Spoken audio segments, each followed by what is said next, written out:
me away. And even my Yeah. husband was kind of fussing. I was like, babe, you already know what it is. Like, ain't nothing I can do about that. I can't give you my undivided attention at a SpeakerCon event. Get I it knew together. I knew it was that what would happen, so it was okay. Awesome. But it was an amazing event. Amazing, Oh, amazing. and did you see that I already have the photos? Yes. Yes. Like when he messaged me this morning, I was like, well, what time did you go to bed? All right, we are live. So now let me come back over to Zoom events. Martina, did you get my message that I sent you this morning about tomorrow? And then let me hand it back over. Let me go Oh, back. my. I It's didn't see an email this morning. You oh, and must that's be a talking text. about on this here phone. It's a text message. It's a Got it. voice note. I'll Um, go on mute right now and listen to it. participants. And all right, we got three people in the queue we need to let in because I told them we were I opening at got them. 5. Got them for you. Awesome. And You then want let me them coming in and waiting? yep. Because I sent out an email this morning. I've been trying to do not trying. I've been doing that every morning. I'm really proud of myself for being able to make time to do that. All right, I'm turning it back over to Martina. And I'm gonna get off because I need to do something else for the next 8 minutes before I jump on officially. All right, I'll be back.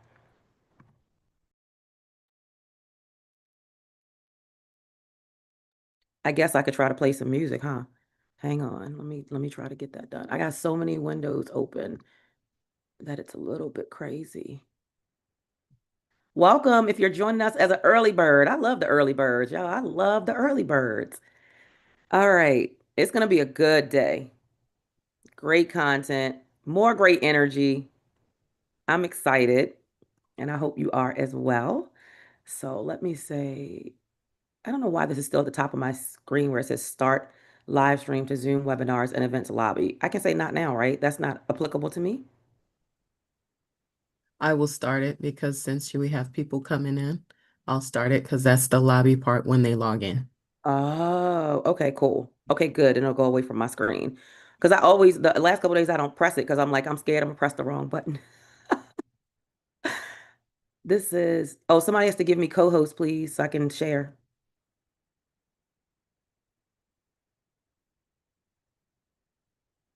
Okay, thank you. You're welcome. And I heard your message. I think that works well, being as though we had to pivot. And when we pivoted, everything went out to the people from the Zoom event. So I think tomorrow that would be fine. Okay, cool. I'll send that note out today. I'll probably send it at lunch, and then I'll send a reminder tonight, and then I'll send another reminder tomorrow so that everybody has the right link to join. All right, we Okay, and try. I'll put up a notification in the lobby so they'll see it just in case they miss it and they come here, they can click the link to go there. Okay, perfect.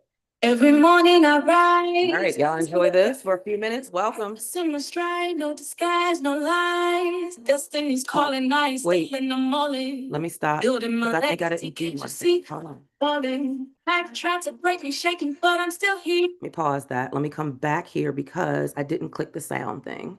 Can you guys still see my screen? We were able to hear it. Can you Yeah, still we see were my hearing it. screen? Can you still Yeah, see my screen?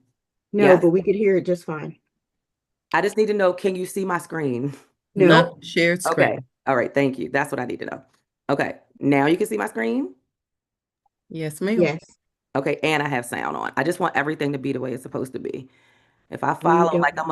I'm a creature of habit. If I do it one way, let me do it that way every time so that it's, Here, there we go. vision so clear, I Perfect. got Thank nothing to you. fear. Let me turn Steps on the video. ordained, I maintain my lane. Hustle in my veins, purpose in my brain. Walking in my purpose, can nobody stop me? Every single step, I'm becoming who I'm meant to be. Focused on my path, I'm the one, I'm the key. Living out my dreams, yeah, I'm walking in my destiny. Walking in my purpose, can nobody stop me? Every single step, I'm becoming who I'm meant to be. Focused on my path, I'm the one, I'm the key.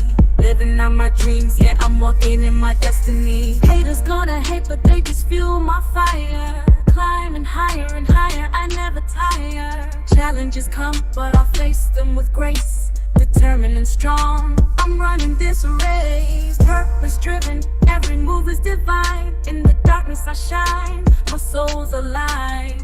manifesting greatness, I'm on my grind. Unstoppable force, I'm one of a kind. Walking in my purpose, can't nobody stop me. Every single step, I'm becoming who I'm meant to be. Focused on my path, I'm the one, I'm the key. Living out my dreams, yeah, I'm walking in my destiny. Walking in my purpose, can't nobody stop me. Every single step, I'm becoming who I'm meant to be. Focused on my path, I'm the one, I'm the key. Living out my dreams, yeah, I'm walking in my destiny. Purpose is my guide, I won't be denied. With every stride, I feel alive. Overcoming, thriving, I won't hide. In my purpose, I confide. Walking in my purpose, can't nobody stop me. Every single step, I'm becoming who I'm meant to be. Focused on my path, I'm the one, I'm the key. Living out my dreams, yeah, I'm walking in my destiny. Walking in my purpose, can't nobody stop me. Every single step, I'm becoming who I'm meant to be. Focused on my path, I'm the one, I'm the key. Living out my dreams, yeah, I'm walking in my destiny. So here I stand, purpose in my hand. Living out my plan, in this promised land. Walking in my truth, I'm the proof you see. Purpose in my stride, forever free. Life tried to break me, shake me, but I'm still here. Vision so clear, I got nothing to fear. Steps ordained, I maintain my lane. Hustle in my veins, purpose in my brain. Purpose is my guide, I won't be denied. With every stride, I feel alive. Overcoming, thriving, I won't hide. In my purpose, I confide. Walking in my purpose, can't nobody stop me. Every single step, I'm becoming who I'm meant to be. Focused on my path, I'm the one, I'm the key. Living out my dreams, yeah, I'm walking in my destiny. Purpose is my guide, I won't be denied. With every stride, I feel alive. Overcoming, thriving, I won't hide. In my purpose, I confide.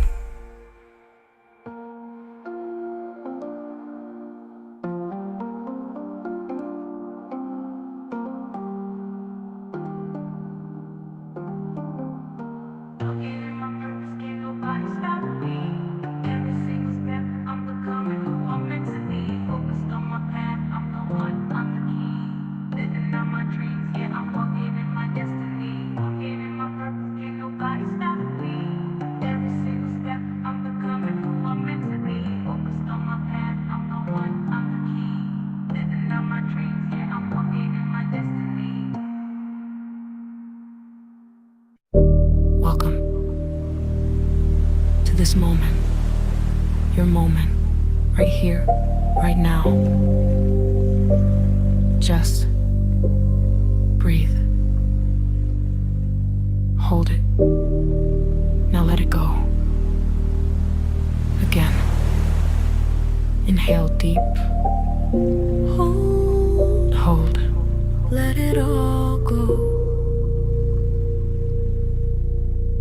You don't owe the world your exhaustion. You don't have to keep carrying everything. You are allowed to just be. Say it with me, I don't chase peace, I choose it. I don't chase peace, I choose it. I don't shrink to fit in, I stand in truth. I don't shrink to fit in, I stand in truth. I don't settle for less, I align with what's mine. I don't settle for less, I align with what's mine. I'm not avoiding the pain, I'm walking through it. I'm not avoiding the pain, I'm walking through it. I don't fight for love, I flow in self-worth. I don't fight for love, I flow in self-worth. I don't carry what's not mine, I release it. I don't carry what's not mine, I release it. I don't chase validation, I know who I am. I don't chase validation, I know who I am. I don't dim my light, Morning. I let it shine. Are y'all listening to those words? I let it shine. I don't perform to be seen, I exist boldly. I don't perform to be seen, I exist boldly. I don't live in fear, I move in faith. I don't live in fear, I'm moving faith. I Good don't look morning. Good back, I morning. grow forward. Listen I to the don't words, look y'all. back, I grow forward. I don't accept toxic, I demand respect. Yes. I don't accept toxic, I demand respect. I don't silence my voice, I speak my truth. I don't silence my voice, I speak my truth. I don't chase perfection, I embrace progress. I don't chase perfection, I embrace progress. I don't apologize for my growth, I 3 minutes. celebrate it. I don't apologize Start for time, my 3 minutes. growth, I celebrate it.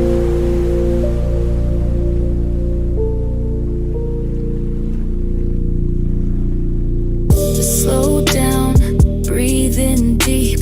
This moment right here, it's your reset. All the noise, the doubt, the pressure, let it fade like echoes in the night. You've been through storms, but you're still standing. Not just surviving, but rising. So when I say it with me, I'm asking you to step fully in. No holding back. This is your time, your truth, your voice. Say it one last time.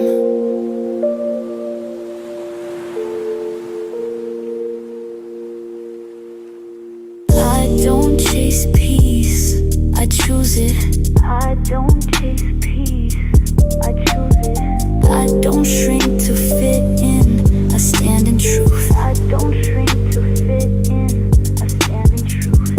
I don't settle for less, I align with what's mine. I don't settle for less, I align with what's mine. I'm not avoiding the pain, I'm walking through it. I'm not avoiding the pain, I'm walking through it. I don't fight for love, I flow in self-worth. I don't fight for love, I flow in self-worth. I don't carry what's not mine, I release it. I don't carry what's not mine, I release it. I don't chase validation, I know who I am. I don't chase validation, I know who I am. I don't dim my light, I let it shine. I don't dim my light, I let it shine. I don't perform to be seen, I exist boldly. I don't perform to be seen, I exist boldly. I don't live in fear, I'm moving faith. I don't live in fear, I'm moving faith. I don't look back, I grow forward. I don't look back, I grow forward. I don't accept toxic, I demand respect. I don't accept toxic, I demand respect. I don't silence my voice, I speak my truth. I don't silence my voice, I speak my truth. I don't chase perfection, I embrace progress. I don't chase perfection, I embrace progress. I don't apologize for my growth, I celebrate it. Good morning. We're about to get started. Good morning.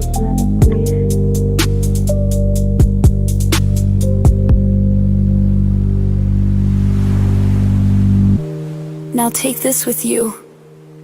In every step, every choice, every breath you take, you're stepping fully into your power. Thank you for breathing here with me. Remember, peace isn't passive, it's powerful. We stand firm in our truth. We move forward with faith. And always, we deserve room to breathe.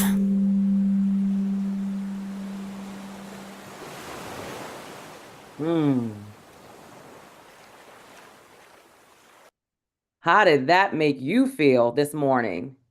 Give me some words, descriptive words in the chat. How did that make you feel this morning? I thought we would open up a little bit different this morning as we continue our conversation about using our voices. And in just a moment, hopefully I can figure out how to stop sharing my screen. Um, there we go. It's so much popping up on my screen here. But I wanted you to hear that. How did that make you feel? Yeah, I love these words that are coming in. And welcome to all of my early birds. Welcome, welcome, welcome. Tasha said, I love the song. Look at that, Dr. Arlene. This is speaking loudly to me. I just happened to discover some of these beautiful songs more recently, and I'm trying to, let me see, that one, I think that was called Say It With Me. And let's see, I believe the name of the young lady is Room to Breathe.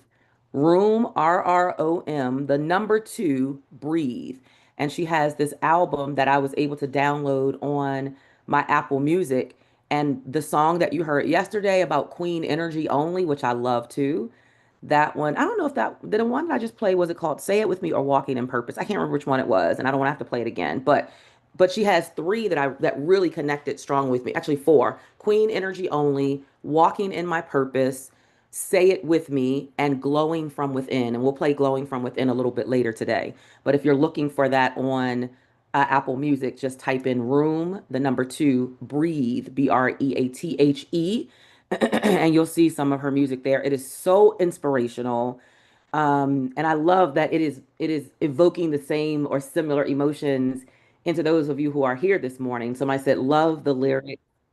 Oh, and someone was asking me who sings that song. Did you hire her to sing? I did not hire her to sing, but I was able to find her on Apple Music. So I'm glad you guys enjoyed it as much as I did. Let me see what else people are saying. Powerful. Everybody's asking for the name of it. God, that's great. I've already provided that. Someone said, I feel affirmed. Love the song. Powerful, lifted, faith, peaceful, and grounded. Yeah, inspiring, powerful lyrics, powerful words. Do you agree with me that there is power in our tongue? And we hear it all the time, but do we really understand what that means for each and every one of us is the question. Because power in your tongue is not just about your ability to uplift or scold someone else. It's not just that. The power in your tongue is also what you speak into self. That's still you talking. You're using words. And those words that you use on a daily basis, they're either reaffirming for who you want to become and where you want to go, or they are diminishing you and they're stripping you of everything that you need, your belief, your confidence, your discipline. You don't want to talk yourself out of your divine assignment. You want to talk yourself into your divine assignment. And that means you have to be very aware of how you speak to yourself because sometimes we are our own worst critics. But I shared yesterday the numbers that this whole field of neuroscience and cognitive psychology has shared with us through studies that we all have about 50,000 to 70,000 thoughts per day, and that 85% of them are wired to be negative by default. So when you wake up in the morning, the first thing you're thinking is, oh, what didn't go right, or what's not going to right, or something hurt on you, or whatever. Instead of, oftentimes, we don't wake up in a spirit of gratitude. So, what's the first thing you say out of your mouth the moment you open your eyes? I'm going to dare you to do that right now. I'm going to dare you to write down in your own notes. If I could kind of rewind back to today, this morning when I got up, did I get up thinking what didn't go right yesterday, or who made me mad yesterday, or what pissed me off yesterday, or that argument I got into with my husband or my kids or my whatever? If you could rewind your thoughts back this morning, what would you like to replace that with now? And I'm hoping and encouraging that it will be a conversation of gratitude, a statement or a sentence of gratitude that does ground you in how powerful you are, not only in how you speak to self, but also how powerful you are in how you use your voice to elevate others. And sometimes we just need to remind ourselves. I love that. Thank you so much, Wendy, for sharing already. I didn't even ask yet. I love it. GSU be on it, y'all. She said, I wake up and say, good morning, beautiful. Hello, gorgeous. Does anybody want to share? Oh, thank you, Wendy. Anybody else want to share what you would, if you went back this morning and you could kind of start again, would you either shift what you said to yourself or the first thing you said out of your mouth, or would you expand it in a bigger way that really showed a deeper level of gratitude for whatever it is that you're grateful for? Hi, Sharon. Good to see you. Sharon said, I'm ready to love and serve others. That is a beautiful expression to wake up to. Like creating that intention at the start of the day. I'm ready to love and to serve others. And it requires love to serve others. Hello. Because serving others can be challenging because you got to meet people where they are. And because sometimes other people, they're not as advanced as you are as it relates to your self-talk. And they're still in that cycle of toxicity about who they are, what they can accomplish, who they can be or cannot be, what they've experienced in the past that still has a hold on them. So sometimes that can be challenging to pull people out of that toxic state. So thank you. That's a beautiful expression. Martina, I say thank you for my being sane. Huh, how about that? Mobile and breathing. Amen to that. Grace, thank you, Holy Spirit. Lead me. Yeah, lead me. Because I don't want to be led by my own understanding. Because, baby, I'm probably going to jack some stuff up if I'm led by my own. I mean, this is the flesh we talking about. And the flesh, sometimes, you be wanting to tell people off the way you really want to tell them off, right? And you're like, okay, wait a minute. Let me recalibrate this. Okay, God, your will, not mine. Lead me. Let my words be uplifting. Let them be full of light and love and service to others. Stacy said, "Thank you, God, for waking me up this morning. What would you like for me to do today?" Whew, love that. Detasha, I say, arise and occupy. That's my alarm. When my alarm is set to those words. I love that. Pam, I say, good morning, Holy Spirit, then gratitude prayer. Love it. Dr. Connie, welcome. Thank you. Thank you, God, for opportunity to speak life into other veterans this weekend. Beautiful. Michelle Hawkins, my sis, good to see you again. I woke up thanking God and receiving all abundance, light, and favor. Order my steps. Yeah, Pata, good to see you again. Thank you, God, for waking me up this morning. Breathe through me, live through me, and help me be a blessing to others. Beautiful. These are beautiful. Y'all touching my heart.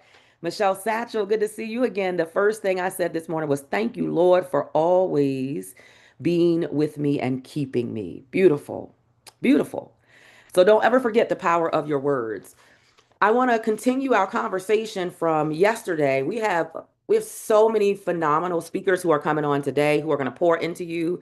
And I understand that it's a Saturday, and oftentimes people who are working, Saturday is the hardest day because they're getting household things done and they're ripping and running for the kid. They're taking the kid to sports or whatever might be going on. So it's no worries. We're going to pour into those who are able to show. We know some will be coming in and going out, but whenever you're able to be here, just be here with us.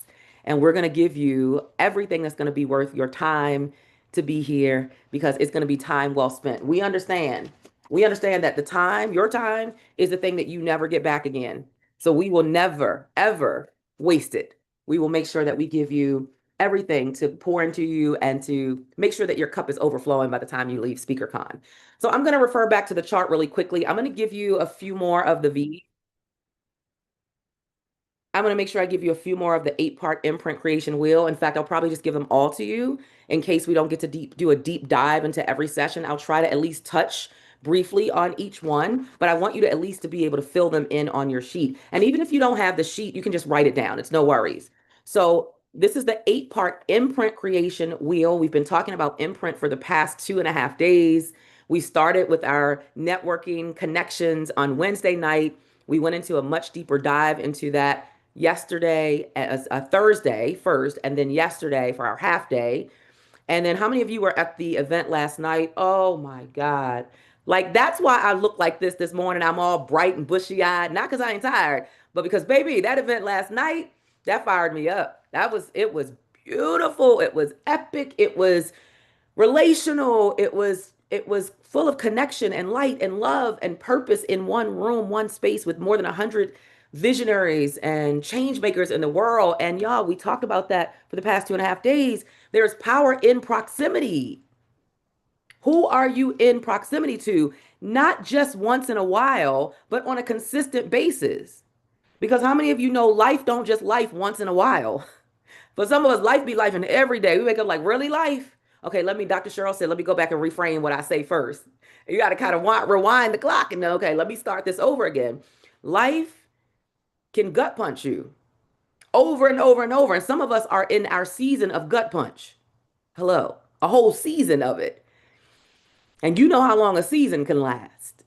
So, how do you stay grounded and fortified in knowing that you still have to keep showing up. You still owe it to yourself and to the world and to God to keep sharing your voice, to keep using what He's given you, to keep telling your story, to keep doing something for others, to keep making your life bigger than you, even when you are going through the wounds and the scars of your journey, not the wins. Maybe you're not at the wins yet. And that's important that you be in proximity because it will lift your spirit. I don't know about you, but when I come into a spirit with people who are excited and energized about what they're doing and they're playing all out and they're stepping up their game, I'm like, oh. I said, this is what they're doing. This is how they're doing it. It re-energizes me to never want to throw in the towel, to never want to give up, no matter how hard it gets. And to understand that as so many of you said, as long as I have life and breath in my body, as long as I hear that beautiful sound, the sound of inhale, exhale. It says, my job here is not done yet. My assignment has not been fulfilled. And I don't want to focus any of the life and breath that I do have, any of the life and breath that I am privy to receive. I don't want to waste it on complaining. I don't want to waste it on the stuff that's not going right. I don't want to waste it on being down and sad. I want to find a way to speak life back into myself. And sometimes I can do that on my own. How? Because I keep the clapper in my hand.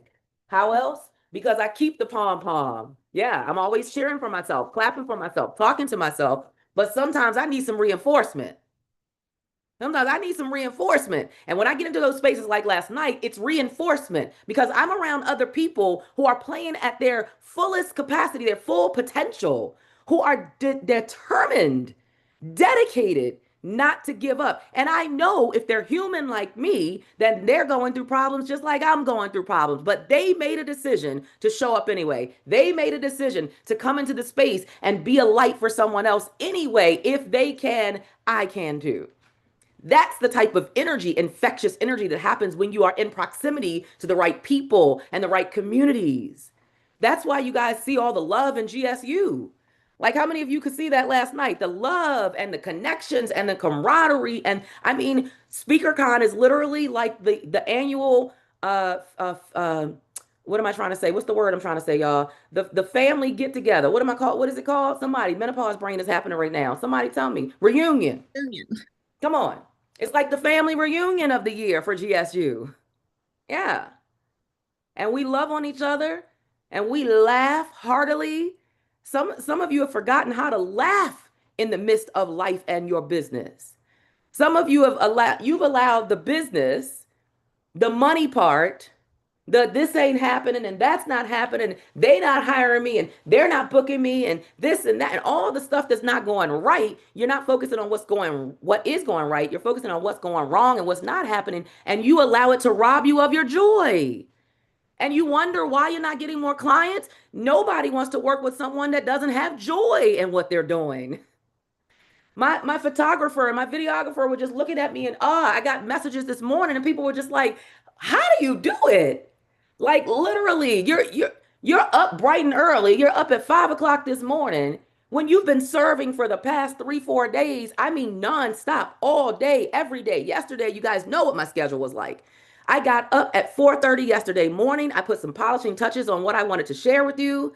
From that, I was in the makeup chair at 6 a.m. From that, I was on here at 7:45 a.m. I poured into you guys for about an hour and a half from 8 to 9:30. I got out of here, put my clothes on, put my bag together, got in the car, drove to Washington, D.C. to give an in-person keynote presentation, which was a full hour I was on stage. Now, let me just tell you, this is how you know that you are doing the thing you called to do.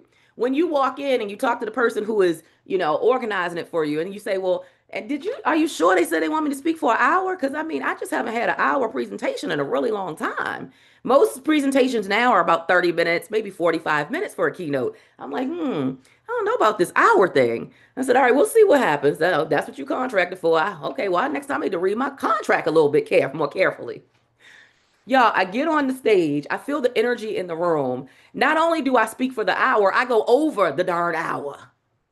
All of that. You came into the door, all that talking about, you sure it's not 30 minutes? 40 minutes, not an hour. God knew what he was doing. He placed me there for a reason at the right time to pour and to be poured into, because I got there early enough to be able to hear the speaker before me, and that poured into me. So I did that, finished that speaking engagement, took photos with people. I was like, okay, y'all, I love y'all, but I gotta get out of here. Taking photos, hugging and kissing babies and all the things, right? And then I dart out of there. I drive from DC back home because now I got to change my clothes for the evening event yesterday. My husband is packing all the stuff up in his truck so that we can drive to the event, to the venue, and set up for the evening. And then I serve for the evening. And then we get home, I guess about 11 o'clock or so last night. And I was like, I am worn out.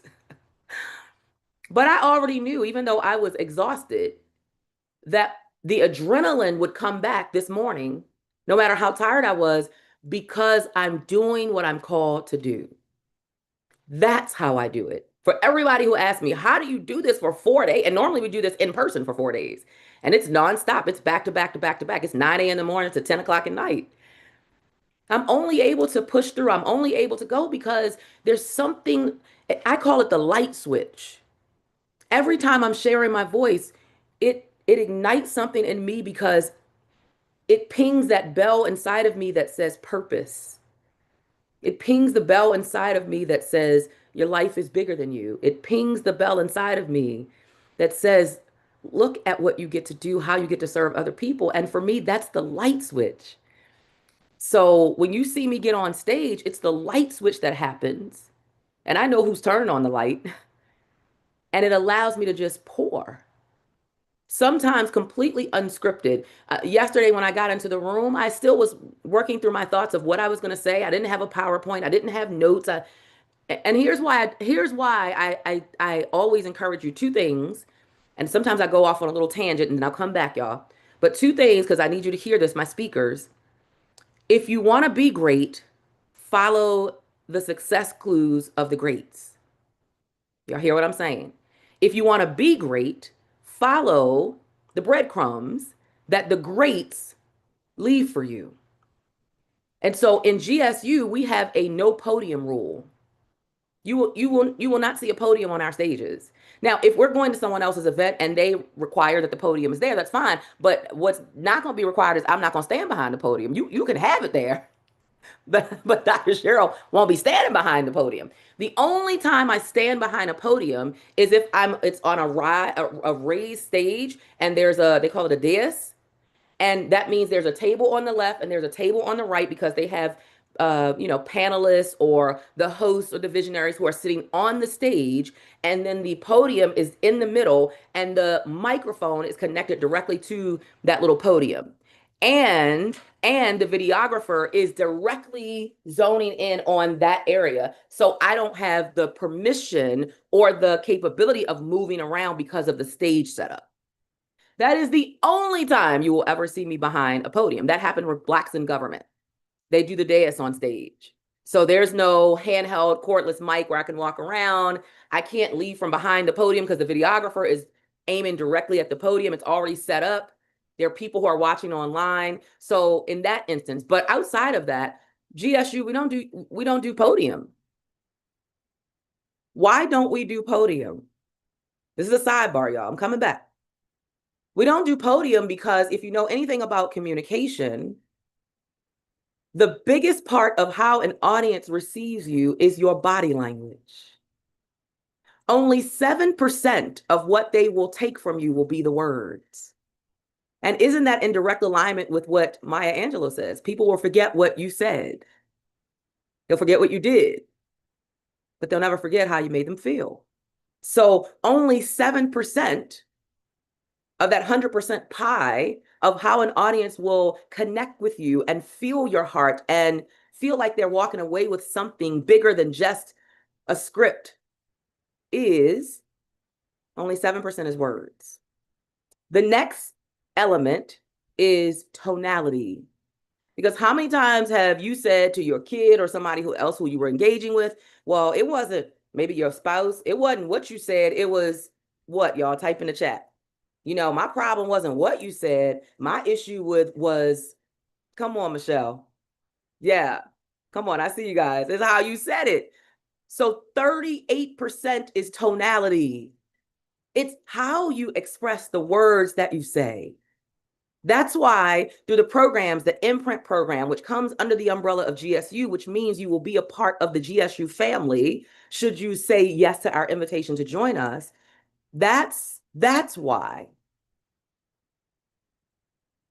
you will see us spend so much time on vocal modulation, which includes your volume, it includes your tonality, it includes how you say the words that you say. It's not just the words you say, okay, 7%. It's not just how you say it, 38%. But the biggest piece is what you don't say, but your body says for you. 55% is dependent upon your body language. So if I came this morning and I said to you guys, welcome to SpeakerCon, I'm so excited to be here. And I know y'all are excited too. So we're gonna go ahead and we're gonna start today. Go ahead and pull out your chart right here, this one. Yeah, y'all got it already. This one, I sent it to you. I'm not gonna send it again. It's this one.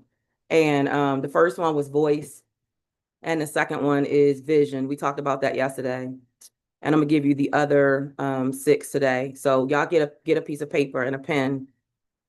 All right, go ahead. I'm gonna let y'all do that. Like y'all would be clocking out of here. You would be like, what the ham sandwich have I rolled up on? This, what is SpeakerCon? Depression Con? What the heck? Like it would blow your mind. But what have you seen for the past Wednesday, Thursday, Friday, today? What have you seen on my face that lets you know how I feel about this opportunity? What do you see on my face? Even though, yes, I might be a little tired, that ain't nobody business but mine. I got this. God got me. He gives me everything I need to be able to execute this every year. But what have you seen on my face that lets you know that you are welcome and that I'm excited to be here and excited to have you here? The smile. You done seen teeth for 4 days. Oh, I've been in the bathroom brushing for 2 whole minutes. Girl, don't do the 1 minute and a half today. You're gonna be cheesing on camera all day. Do the whole 2 minutes, Cheryl. Yeah. It's my smile, my cheeks. Do you see the way my eyebrows go up? I can't control that. Like, it's like, okay, look at that. Even right now, I'm excited. When I get excited, the eyebrows are gonna raise. Everything about my facial expressions and my gestures and my body movement. Sometimes I'm like, hold on, y'all, I'm gonna walk off the stage. And then I come back, I'm like, I had to walk off the stage for that one. All of that is body language. That is the bulk of how an audience will receive you. 55% is not what you say or how you say it, but what your body says for you. That's why we don't stand behind a podium, because now a podium blocks off the majority of the way that the audience will receive you. Those things matter. When people ask me, well, how do I become a masterful speaker? You've got to visit every element of mastery of speaking. Stage presence. Yes, the words that you say, because that still counts for 7%. It's still content that needs to be valuable. Storytelling, facial expressions and gestures and tonality and engagement and connection. All of those things are a part of this thing that we call speaking. And can I say that it doesn't just happen because you do it one time? I am still a work in progress. I still go and train with the best of the best so that I can learn, so that I can grow, so that I can continue to elevate. I want to be of the best value to every client that I'm called to serve, because at the end of the day, you heard me say this multiple times, I don't have to answer to you. Ultimately, I've got to answer to a higher being, and I want to hear, daughter, well done, job well done. You are a good and faithful steward over everything I put in your hands. And so when my clients come in to work with me, you're not just another number. You're not just another swipe of the credit card, as I shared the other day. No, you are something that God has placed in my hands, and I have to take great care of that.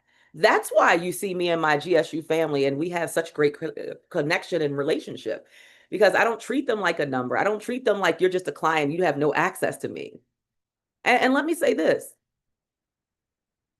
I have gotten scolded, if you will, by some gurus about how accessible I am to my community. And I have been told that I will not rise but so far if I continue to give this level of access to me. And for me, it's like, well, how can I love my community but cut off access to me? That for me doesn't align with my values. It doesn't align with my principles and how I feel about the work that I've been called to do. And that's why we've been having some conversation as well about alignment. You can do it the way you want to do it. And they can do it the way they've been called to do it. I'm going to do it the way I've been called to do it. And for me, it's always going to be integral. It's always going to be high touch, high value, because I'm working with people. And, it's almost like somebody who gets into a customer service job and then they hate the job. You're like, what? Why you choose this job? Now you got an attitude with me. I'm just trying to get my steak. Like I just order my food. And they give you all got an attitude. Don't get in customer service if you don't want to serve customers. All right. So I understand, I'm very clear on the work that I've been called to do. And that's why I have I'm blessed to have such a great connection with my community. And we are like family. And the other thing is, I mentioned that the podium, we don't stand behind the podium. And the second thing is, because I said, if you want to be great, you've got to be like the greats. You've got to follow the breadcrumbs that the greats leave. When was the last time you saw Les Brown with notes on a stage? When was the last time you saw Lisa Nickel with notes on a stage? When was the last time you saw Tony Robbins with notes on the stage, or Dean or Grant or anybody that you might follow? When was the last time you saw them with notes on the stage? Never? Okay. So then I've got to train myself not to have notes on the stage. When have you ever seen someone give a TEDx talk and had notes? You can't have notes during a TEDx talk. So really, you owe it to yourself to train yourself that if I want to be great, let me follow, because success leaves clues. Let me follow the clues that have been left behind by the greats, so that I can one day be called one of the greats. And I'll add this one final thing, and then I'll go ahead and give you the final pieces of the 8-part imprint creation wheel. It is important that every one of you understand this key factor about using your voice, because I feel like a lot of times we get into comparison mode, and sometimes we shrink and we second guess because we're comparing ourselves. So it's not even that we don't think that we have a voice. It's not even that we don't think that we have a story. It's not that we don't think we can make impact, but we feel that the level of impact that we can make is insignificant compared to the people that we're following. And sometimes that can do something to the spirit. Like, it really does rob you of your joy, your excitement, your enthusiasm, your passion. And then when you're looking at it from that viewpoint, that, oh, it's just me and I'm this little itty bitty person. That's why I gave the example of the Mona Lisa, because it literally pales in size compared to, it's a 13-pound painting, but there's a 3,000-pound painting on the wall. But the Mona Lisa knows its worth. The Mona Lisa never has to look to the 3,000-pound painting and say, oh, well, is anybody going to come and see me? Because majority of the people who go to the Louvre Museum go to see the Mona Lisa. It's one of the smallest paintings in the museum. It knows its worth. It understands its worth, and it does not compete for attention. And I need you to understand your worth. And if you don't fully understand it, work on it. It is okay not to have it all pulled together. It's okay to have doubts. I still have fear popping up in my ear every time God takes me to the next level. Every time he puts me on a bigger stage or a platform. Even yesterday when I went to the event, the reason that I was still mulling over what I was going to say was because I was considering who was going to be in the room. And I'm like, okay, these are government folks, have government contracts and this and that. But that's why I showed up early, so that I could assess the environment. What's the energy in this room? And when I know what the energy in the room is, because I don't show up 5 minutes before I'm about to take the stage and sit in a green room, which they always offer me. They always say, do you want to sit in the green room, Dr. Cheryl? No, I would prefer to go out and sit in the audience. I'd like to be in with the people. I like to feel what the energy is like, what the vibe is like. I'd like to hear the speaker before me so that I don't come in and I duplicate what I just heard. That requires flexibility. That's another level of mastery as a speaker.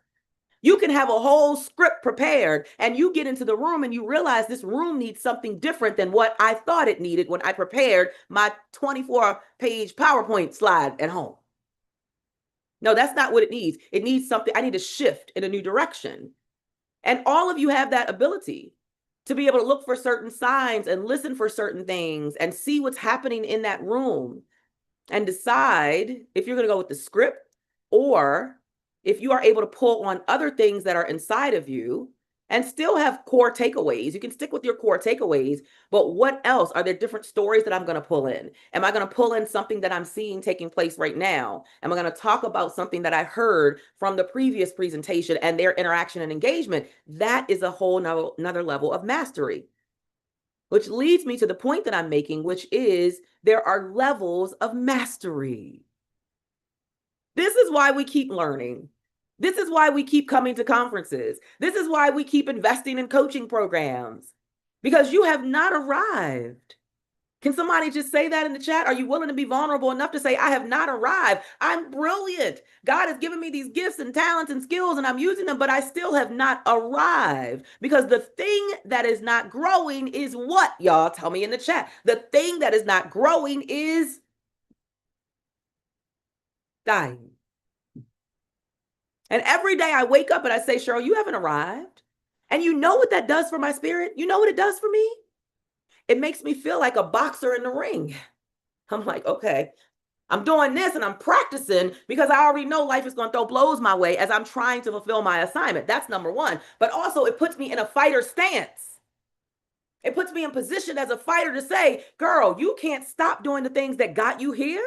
Don't get comfortable no matter what the world tells you about your title, about your accolades, about how many people know your name. Yet there are 8.2 billion people on the planet. So what? You've touched a few hundred or a few thousand.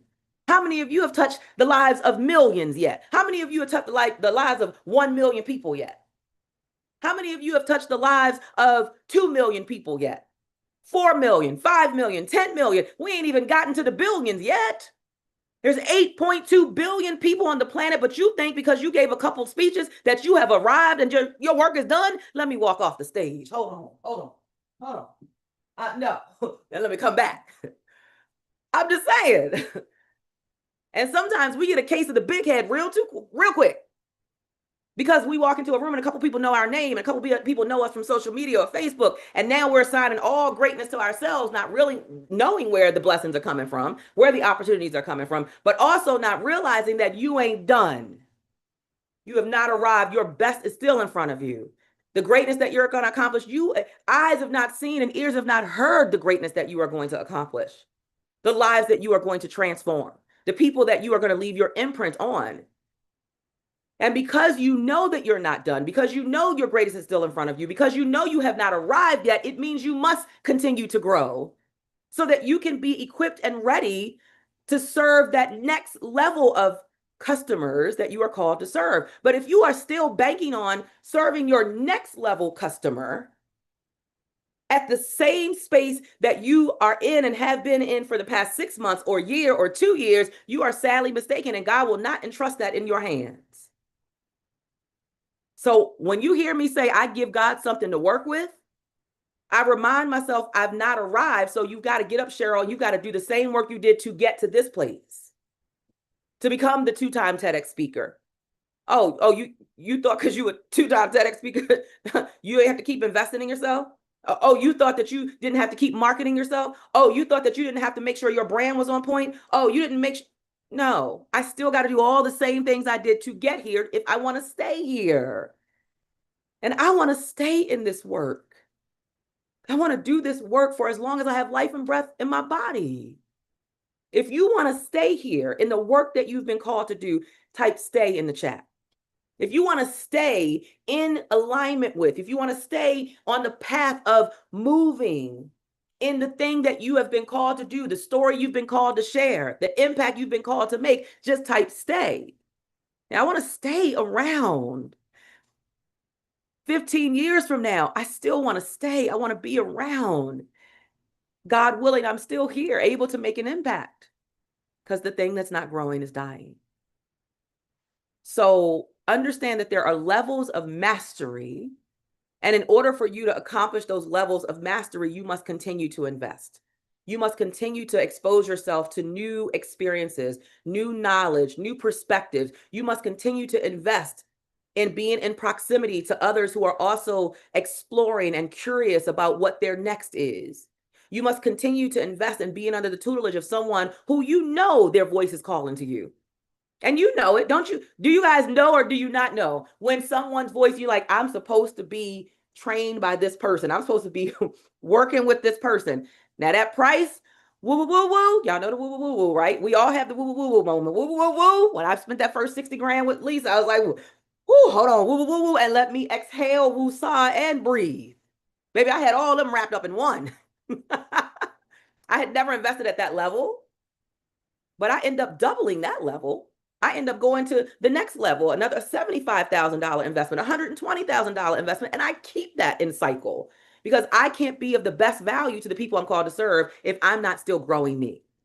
That's why attorneys are required to go and get continuing education units every year. Hello. And they cannot maintain their bar admission if they do not submit. If they don't submit, let them not submit and watch them be up before the bar. They must continue educating themselves. They must go to the attorney retreats like the one that I spoke for this year, and I'm going back. They've already hired me for next year to come back and do their all attorneys retreat to talk about communication and executive presence. Same with the doctor, same with anyone who's in a profession that is of significance. The question is, do you see this as significant? And if you don't view your voice as significant, then you will be the person who stays on the sidelines. And you will be the person who wishes and waits and watches and wonders. And you see everybody else excelling and using their voice. And you will be the person on the sidelines still asking yourself, should I? This is not your should I season. This is your season of I must. Type that in the chat. I must. I must continue to grow. I must continue to learn. I must be intentional about who I'm in proximity to. I must find the community that allows me to be the giant that I am and would never ask me to play small. I must invest in ongoing coaching and training. I must keep showing up for events and conferences so that I can hear new perspectives and new information and trending information like AI that you've heard yesterday and you're going to hear again today shortly. I must keep sharing my voice. I must keep mastering the art of how I share my story.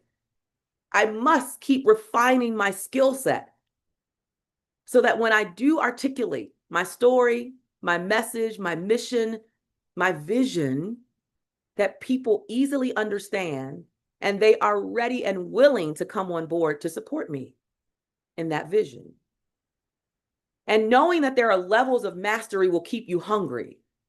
And nothing less Brown say that. And by the way, he is going to be our speaker for tomorrow's grand finale from 5 p.m. to 7 p.m. So stay tuned for that because we're going to send you a completely new link to make sure that you are able to get into that session. But he says you got to be hungry.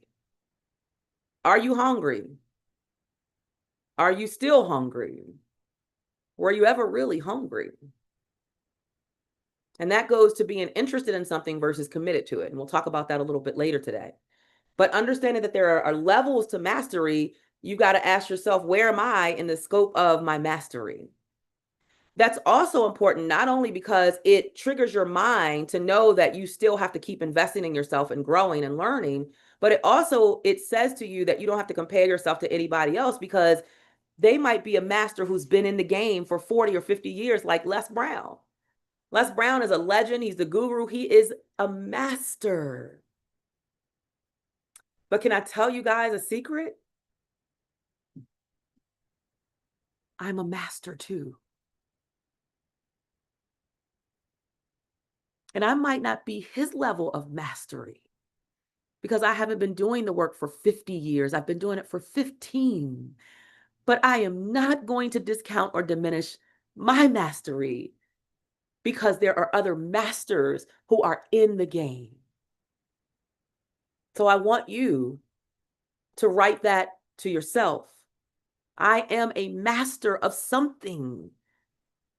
And it doesn't matter how many other people are masters in financial literacy or health and wellness or whatever it is that you want to share with the world. Professional development, mindset. personal growth and development, relationships, how to advance in their career, whatever it is that is your mission, your message. It is needed because the same way that there are levels of mastery, there are levels of people becoming educated. Everybody's not ready for the highest tier of education. They're not ready yet for a Lisa Nichols training. They're not ready yet for a Les Brown training. They're still at the starting point. They're kind of at the starting line. Or maybe they've crossed the starting line, but they've gotten a little stuck and they're not moving anymore. And they need your level of mastery in order to move forward. Because if they skip steps, if they try to jump ahead too quick, too fast to that highest level of mastery, what's going to happen is they're going to fail because they didn't get the foundational learning, which is your level of mastery, or they didn't get the emerging level of knowledge, which is your level, perhaps. And so now what will happen is they will go into this high level of training and mastery that will make them feel less than. It will make them feel like a failure because they'll try to figure out, why can't I get this? Why can't I keep up with what everybody else seems to be keeping up with? Because you weren't ready for that level of mastery yet. And so I share that because I need more of you to step up and understand that you are the master at something and at some level of knowledge that someone is looking for, waiting for, ready to invest in now, not tomorrow. And how many of you you're the type, look, when I want it now. Like my husband, I mean, we have this running joke in our house. He a little cray, y'all. My husband will want this nice furniture. Now, how many of y'all know nice furniture, really nice furniture? You're gonna wait for that, baby. You ain't just going and picking that off the floor. That gotta be ordered, it gotta be custom, it gotta be shipped. I mean, it could be 3 months, 6 months before you get the couch. My husband don't want that. He like, oh no, I'm not paying my money and I don't get it today. He wants it now.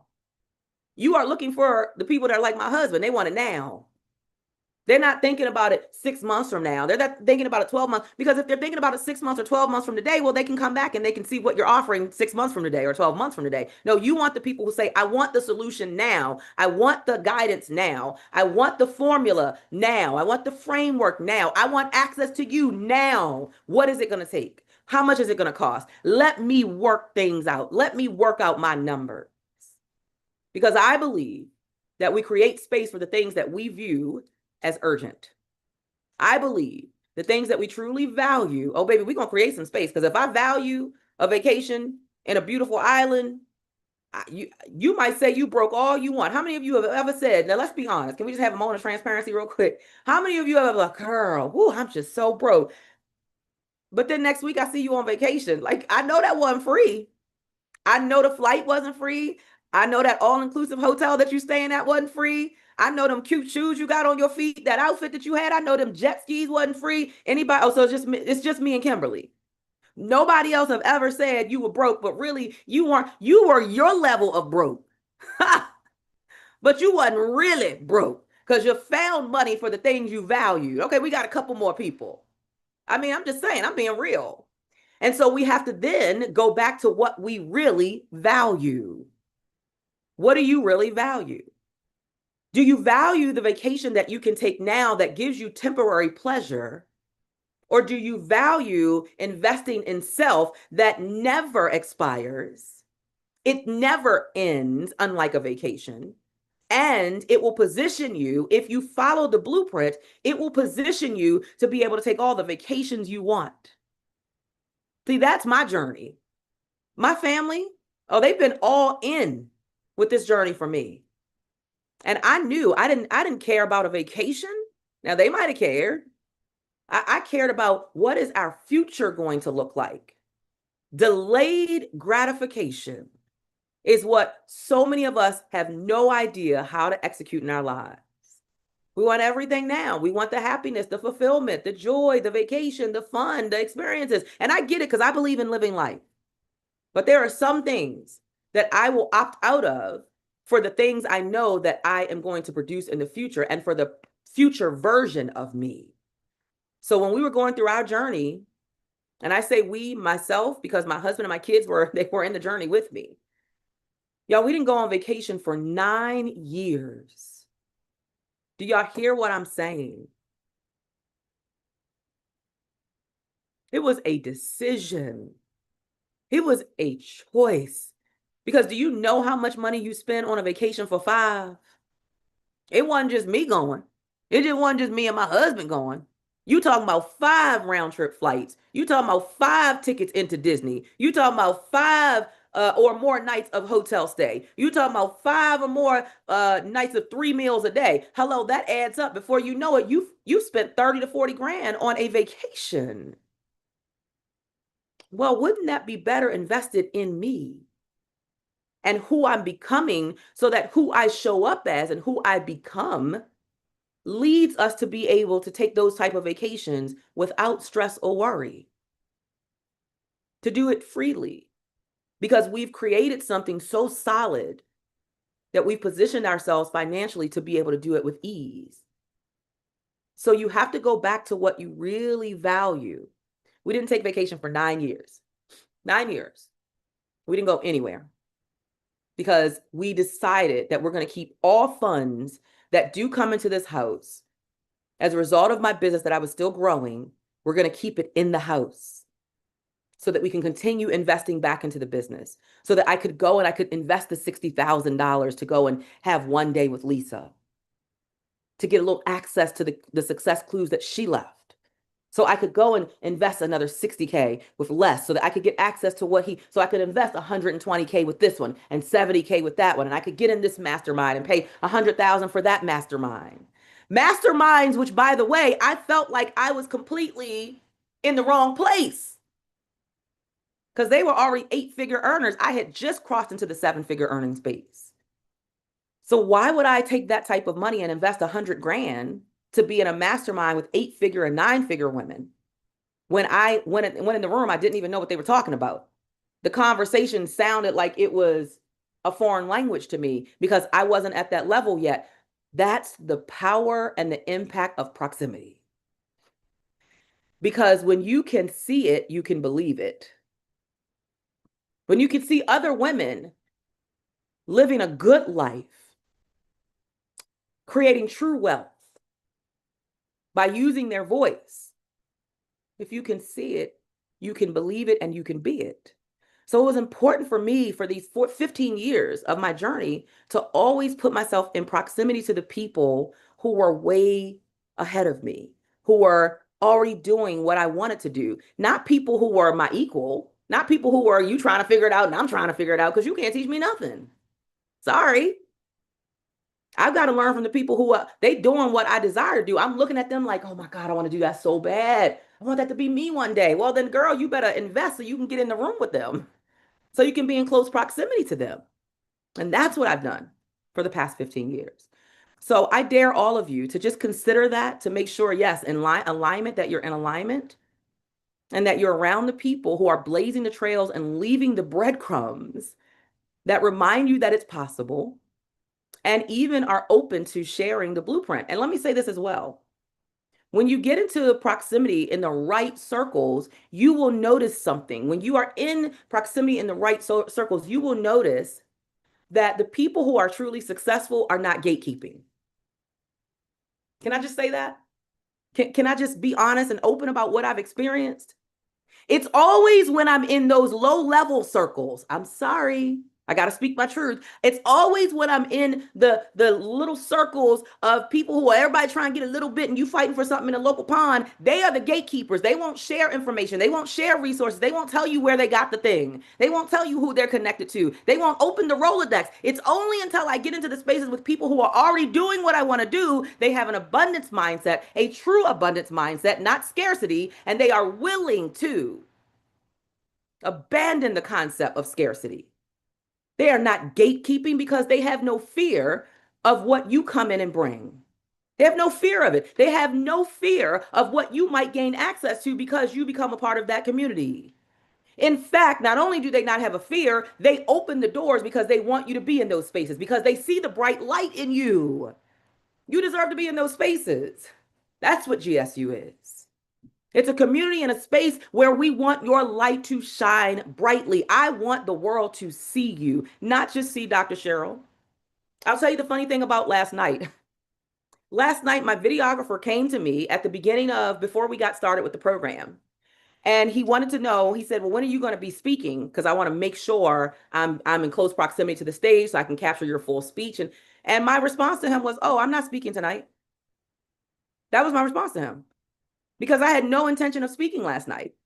My intention was to elevate and put to the front of the room, as you'll hear me talk about all the time, bringing them from behind here, from out of hiding to the front of the room, the speakers that you heard, the 4 speakers who were there, who are still finding their footing and learning and growing how to master a stage.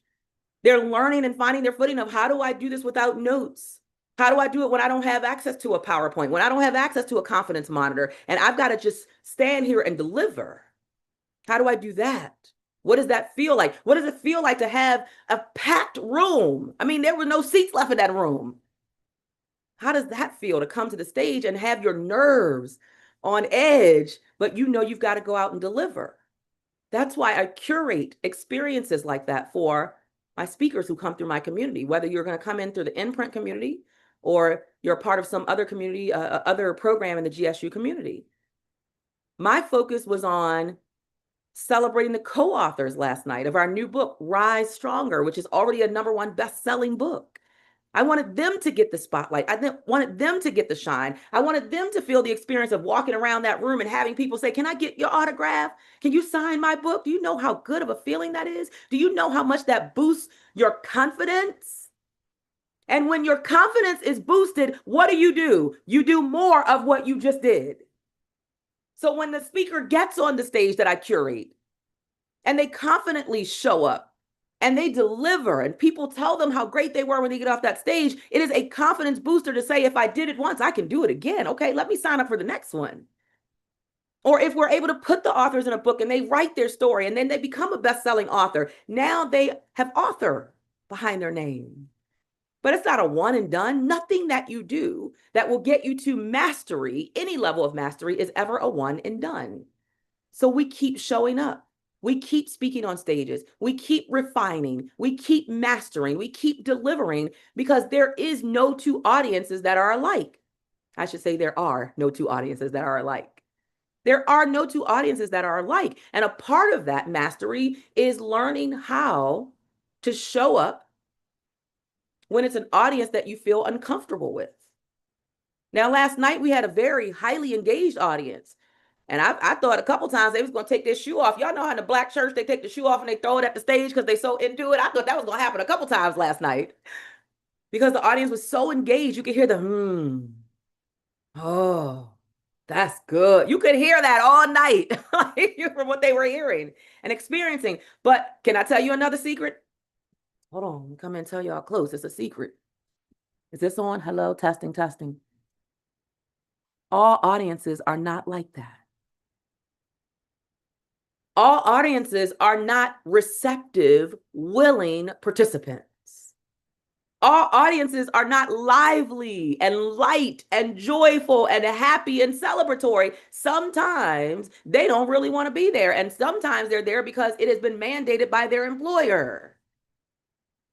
Or sometimes they are more A-type personality people in the audience, and you have to learn how to deal with that too.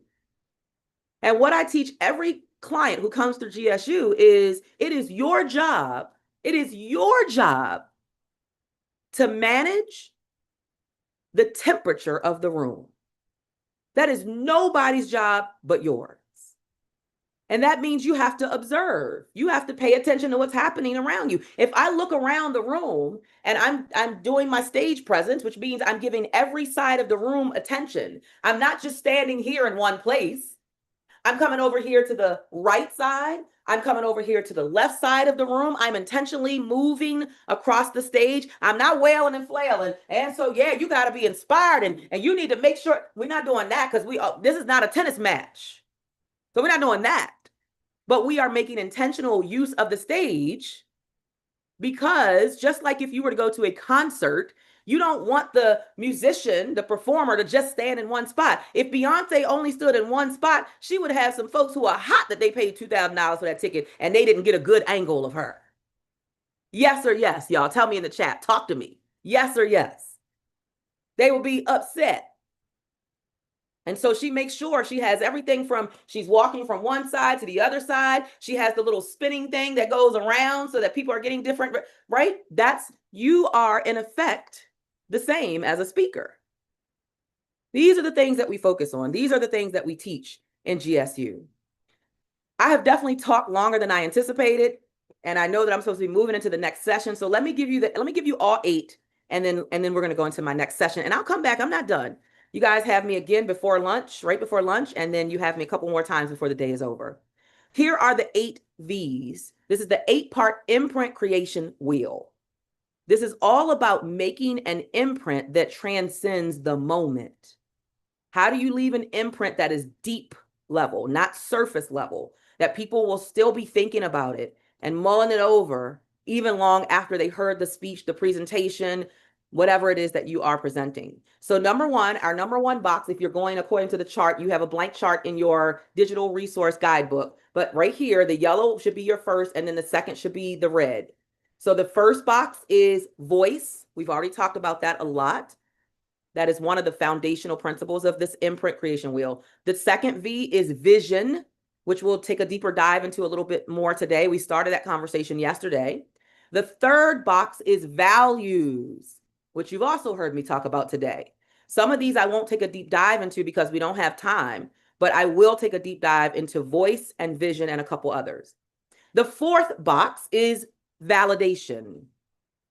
Now, I want you in parentheses underneath the word validation, or either next to it in parentheses, to say self. It's self-validation, not external validation, because what I need you to understand, remember, and put on repeat is that you already came here pre-stamped and pre-approved by a higher being. You don't need anybody else's stamp of approval or validation. So number 4 is validation. Number 5 is vulnerability. Vulnerability is a required part of being able to be a masterful presenter. And again, this is not just for people who are here and you're like, oh, I want to be on stage 365 days out of a year like Les and Lisa and Tony Robbins and the people. You don't have to want to do that or be that. But regardless of what you are in pursuit of, if you want to start a nonprofit, you're going to have to fundraise. Guess what you got to do? Speak to people. If you want to elevate in your career and you want to get a promotion or you want to advance and you want to go somewhere else and start, guess what you're going to have to do? Interview and speak to people. It doesn't matter what you want to do. If you want to be a personal trainer, which by the way, I used to be for years. I was a certified personal trainer. I told you I've always been in the business of helping people become a better version of themselves. It used to be physically, now it's mentally. It's internal. But guess what I had to do to get clients? Speak to people. Guess what I had to do when I got the clients and really wanted to encourage them and challenge them to be their very best physically? Speak to them. It doesn't matter what you tell me you do, what you tell me you're pursuing. Even if you're just pursuing a better life that has better relationships with people, guess what you got to do? Speak to those people that you care about and that you want to develop or nurture a relationship with. Everything that you do in life, in your career, in business, is all predicated on how you speak. Not only the words you say, but the tone you use. And of course, your body language. And let me just say this, silence is also communication. Giving people the silent treatment is communication. Listening is communication.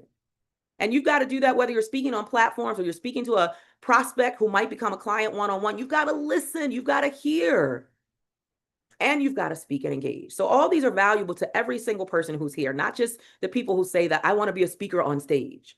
Okay, where are we? 1, 2, 3, 4, 5. 5 was vulnerability. Number 6 is visibility. Put this in your notes. You'll hear Dr. Cheryl say it all the time. Visibility always trumps ability. Visibility always trumps ability. Visibility is the thing that gets you noticed and gets your foot in the door, and then your ability will keep you there, and it'll keep you getting booked and hired over and over again. So you need both. You can't have one without the other, but visibility is first. It gets you in the door, gets you the opportunity. All right. Number 7, vitality. What is vitality? It is your ability to say, I am physically prepared for this thing that I'm signing up for. If you do want to be the person who's going to be speaking on stages and traveling to different cities and states and countries. And do you know how much energy it takes for me to do this for 4 days?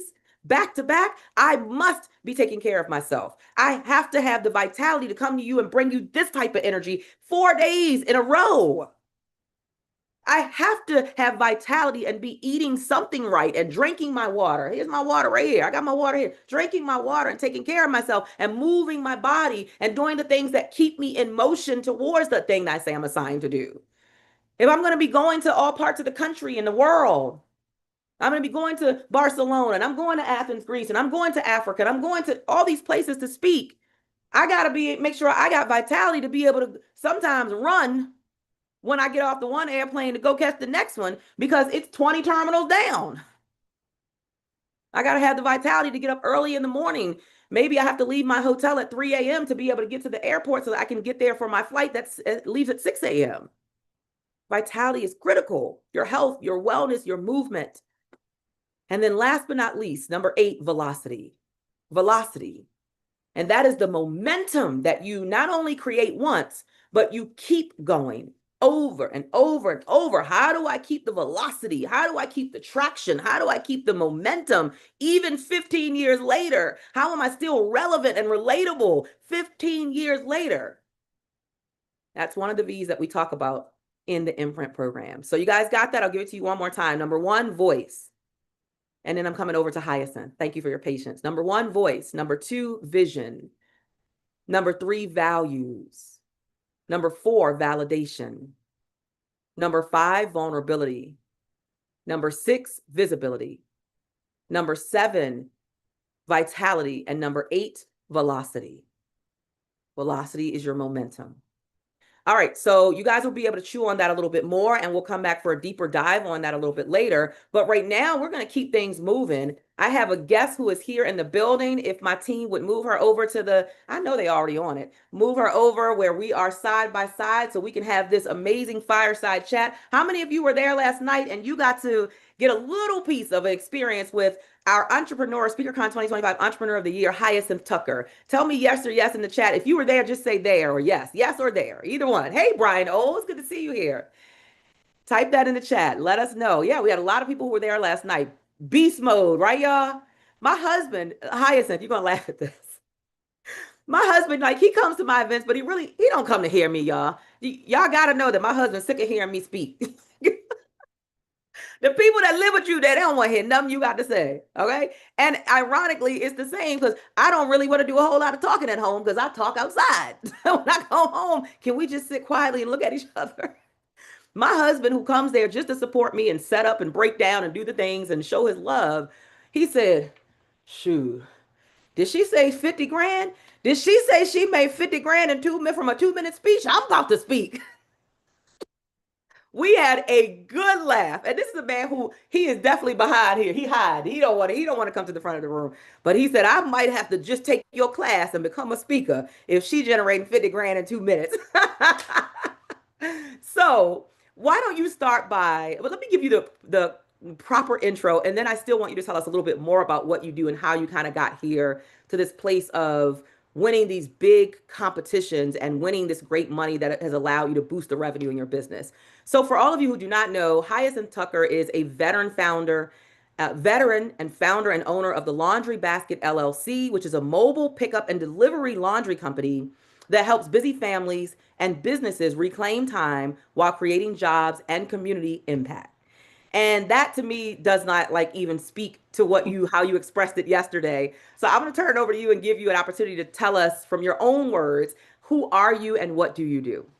All right. Well, first of all, good morning, good afternoon, good evening, everyone, depending on where you're calling in from. First, I have to say, before I get to that, what a time I had last night So I'm so appreciative. That was a room filled with some amazing people. And so thank you for the opportunity just to be in the room, Yeah. also for the award, but thank you just for the opportunity of being in the room. So I am Hyacinth, once again, the laundry basket. So we provide full service on demand laundry, dry cleaning, and alteration services straight to your doorstep.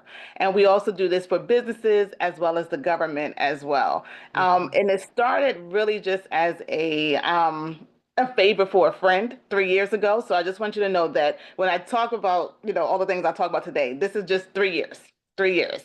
And so we've grown so much over that time. We've expanded into Atlanta and Cleveland and Houston, and we've just done some amazing things during that time. But pitching has definitely been like our thing. And as Mm.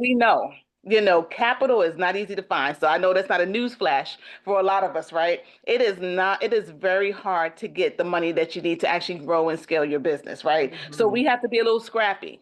We have to really open ourselves up to different opportunities, things that we may not even thought about. As I said yesterday, Cheryl, that speaking thing, I was like, I'll leave it to y'all. I'll leave it to y'all. But what happened is that I saw an opportunity and I was like, okay, let me just try it. It was like a safe opportunity. It was something that was like a little small. I was just kind of like, let me try it.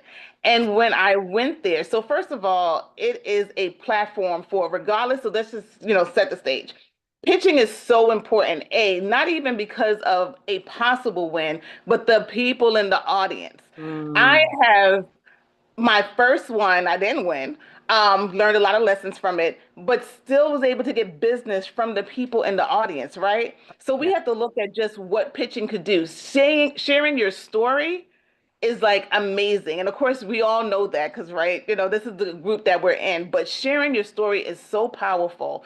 And so that's how I started. I saw an opportunity and I was like, let me try it. And so I went for it. I love that. That's what we've been talking about. And that's what we always promote at SpeakerCon is taking some risks, being Yeah. curious enough to explore things that maybe you didn't think that was even a thing. Even more recently, I shared with my community at GSU that I had gotten offered an opportunity to lead host some sessions for a platform called Graphy. And I didn't expect that. They initially, when they reached out to me, I just did a webinar for them. And okay, I did the webinar. They paid me a little something. It was a little commission-based thing. Okay, cool. And then I did another webinar. And then it elevated to something that I didn't expect. They were like, well, how would you feel about being the lead host who is coming in and you're introducing the person who's going to do the webinar? And then you pitch the Graphy platform.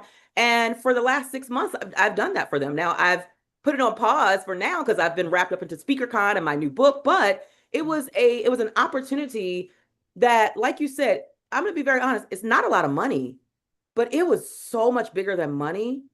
The speakers that you're hearing at SpeakerCon, y'all, at least 25% of them are people that I connected with through me doing the Graphy platform.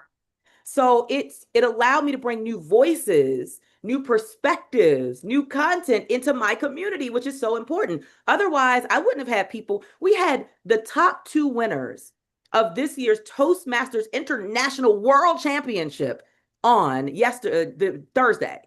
They both live in Malaysia. How else Mm. would I have made that connection if Wow. I wasn't doing things that are completely different? If I wasn't, and that the different with that was entering a competition, a speech competition. And sometimes people try to talk you out of your next and what you can do because people are like, well, you're a professional speaker. Why would you do a speech competition? Girl, why? Because that gets me to the stage quicker than any other route to the stage. Right, And I don't know who's in the room and who's listening and who's going to offer me an opportunity because they heard me speak for 5 minutes on stage.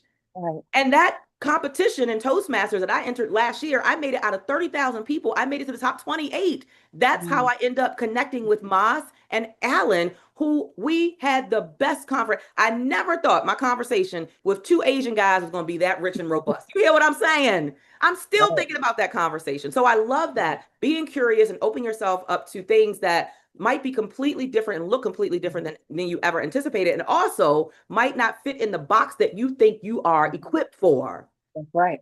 So I have questions, but I kind of like am going off on something different. So let's just flow with what you shared. Yeah. So the first one you failed, you didn't pass, you didn't make it, you didn't win. Mhm. Mhm. So what was it that you learned that you implemented in the next one, and did you win the next one? Yes. So I did win the next one. And what I implemented was, first of all, it was okay. So we talk about like the nerves. I didn't have the confidence. Like I got myself into, and then I psyched myself out. I was like, oh Mm, my gosh, this person is doing this person is doing that. Like I just do, so then all those negative thoughts started coming into my head and it showed, yeah. right? So it's not even about like even the nerves, but they can tell when you're kind of like, well, you don't even look like you're passionate about your business. So I mean, why should we? That right I'm there. Did kind of y'all hear that? like, That. hmm And that was one of the good things that they actually did give me the feedback. And it was kind of like, you kind of just didn't really come off confident. And I was like, I Mm, let those self-limiting thoughts. And that is really what changed and clicked over to me because to get to most competitions, you have to be vetted. Like some of them are kind of like, hey, anybody in the audience? But right. those are not the more common ones. More common ones is that you apply and people actually choose you. So you've Mm, already been pre-approved. You know what I'm saying? Like your worth, yep. your value has already been said. We believe that you are a viable candidate in this opportunity. So when you go in there, you go in there with all that, like, you may be curing cancer and I may be doing laundry, but I'm just as important as you. Like that is like the attitude that you have Woo! to come in there with. And that was what completely changed. I Woo! smiled. I was warm. I also networked beforehand. So when I went the first time, I was kind of like, nobody talk to me. I'm just here. Just let me know when it's my time. I worked that room that second time. So what happens is Yeah. that now you have warm faces.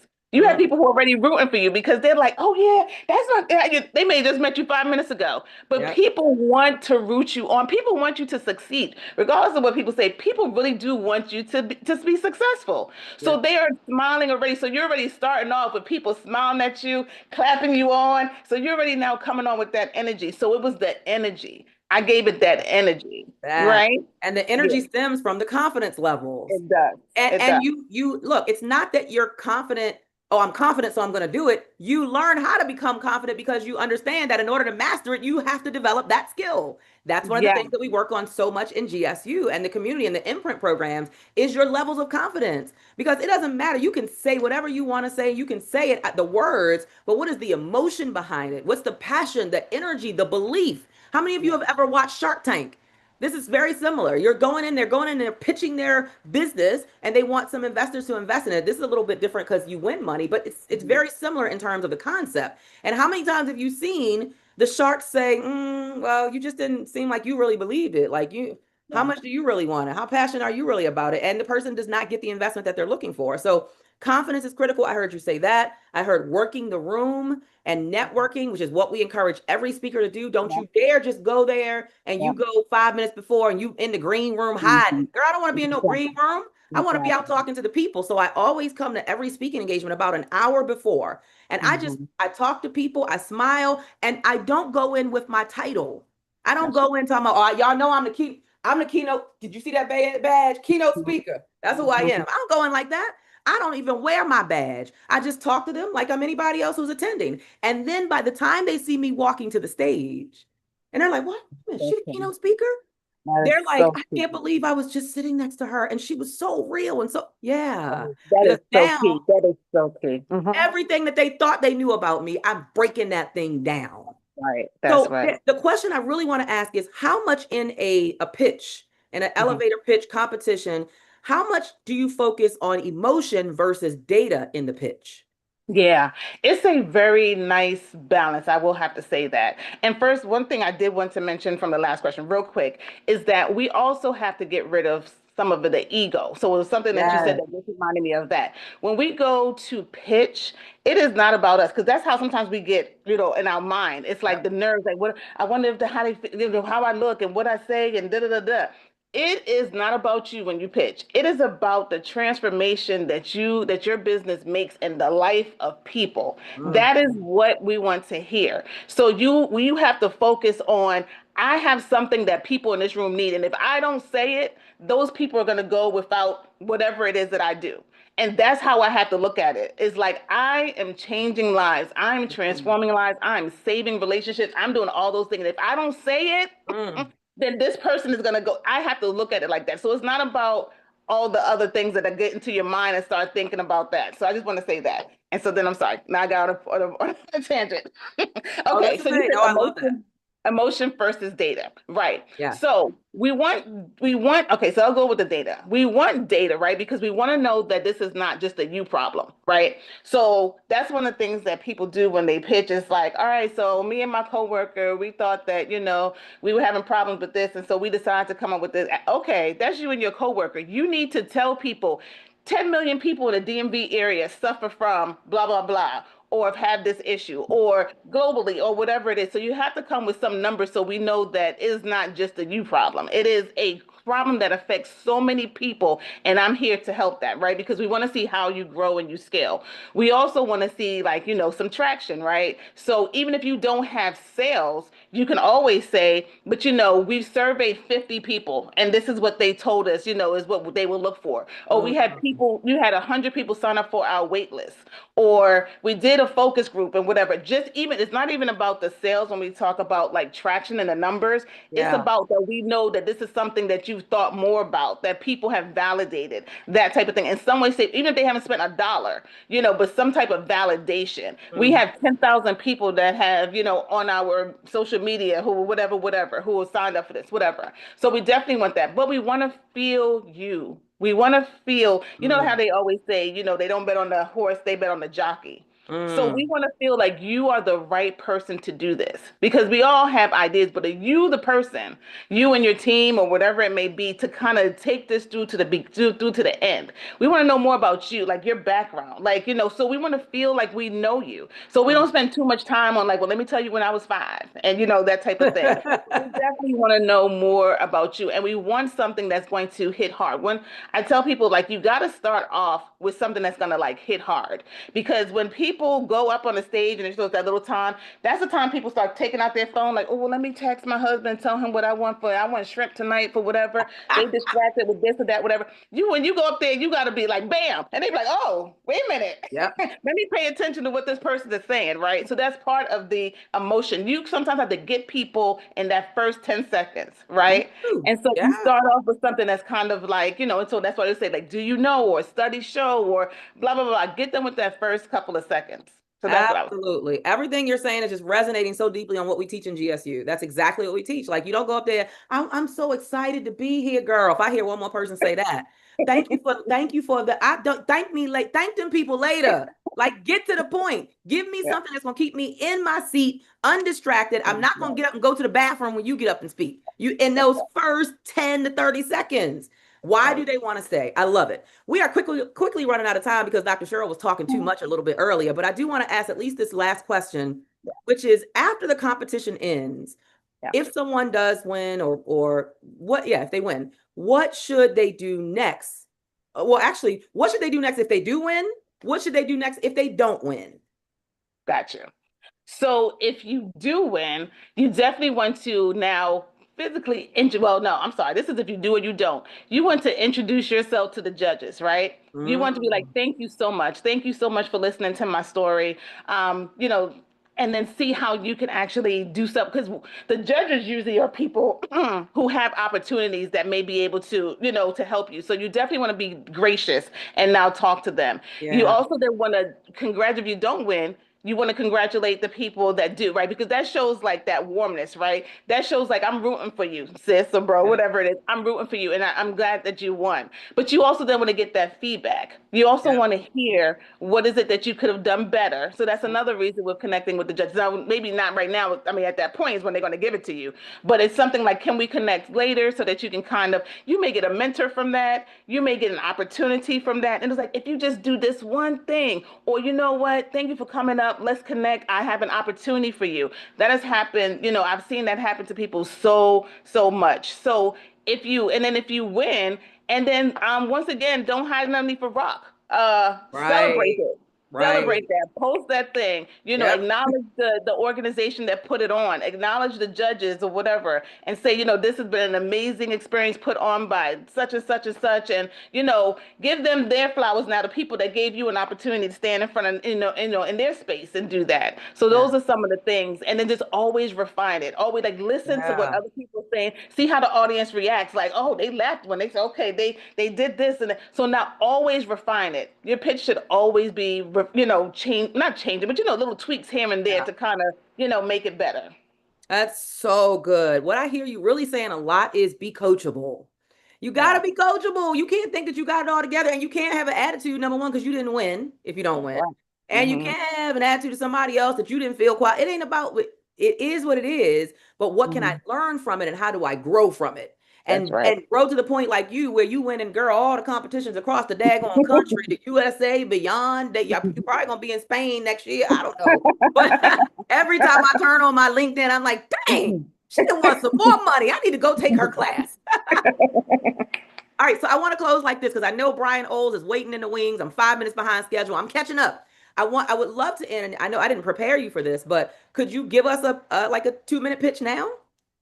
Oh, okay. You surely did not, but okay. Okay, so 2 minutes. Okay, okay. It could be 1 minute. It could be 1 minute. It could be just give us if you want just the opening of what you would how you would start a pitch if you're in Okay. a competition on stage right now. So our next competitor Yes. coming to the stage is Hyacinth Tucker.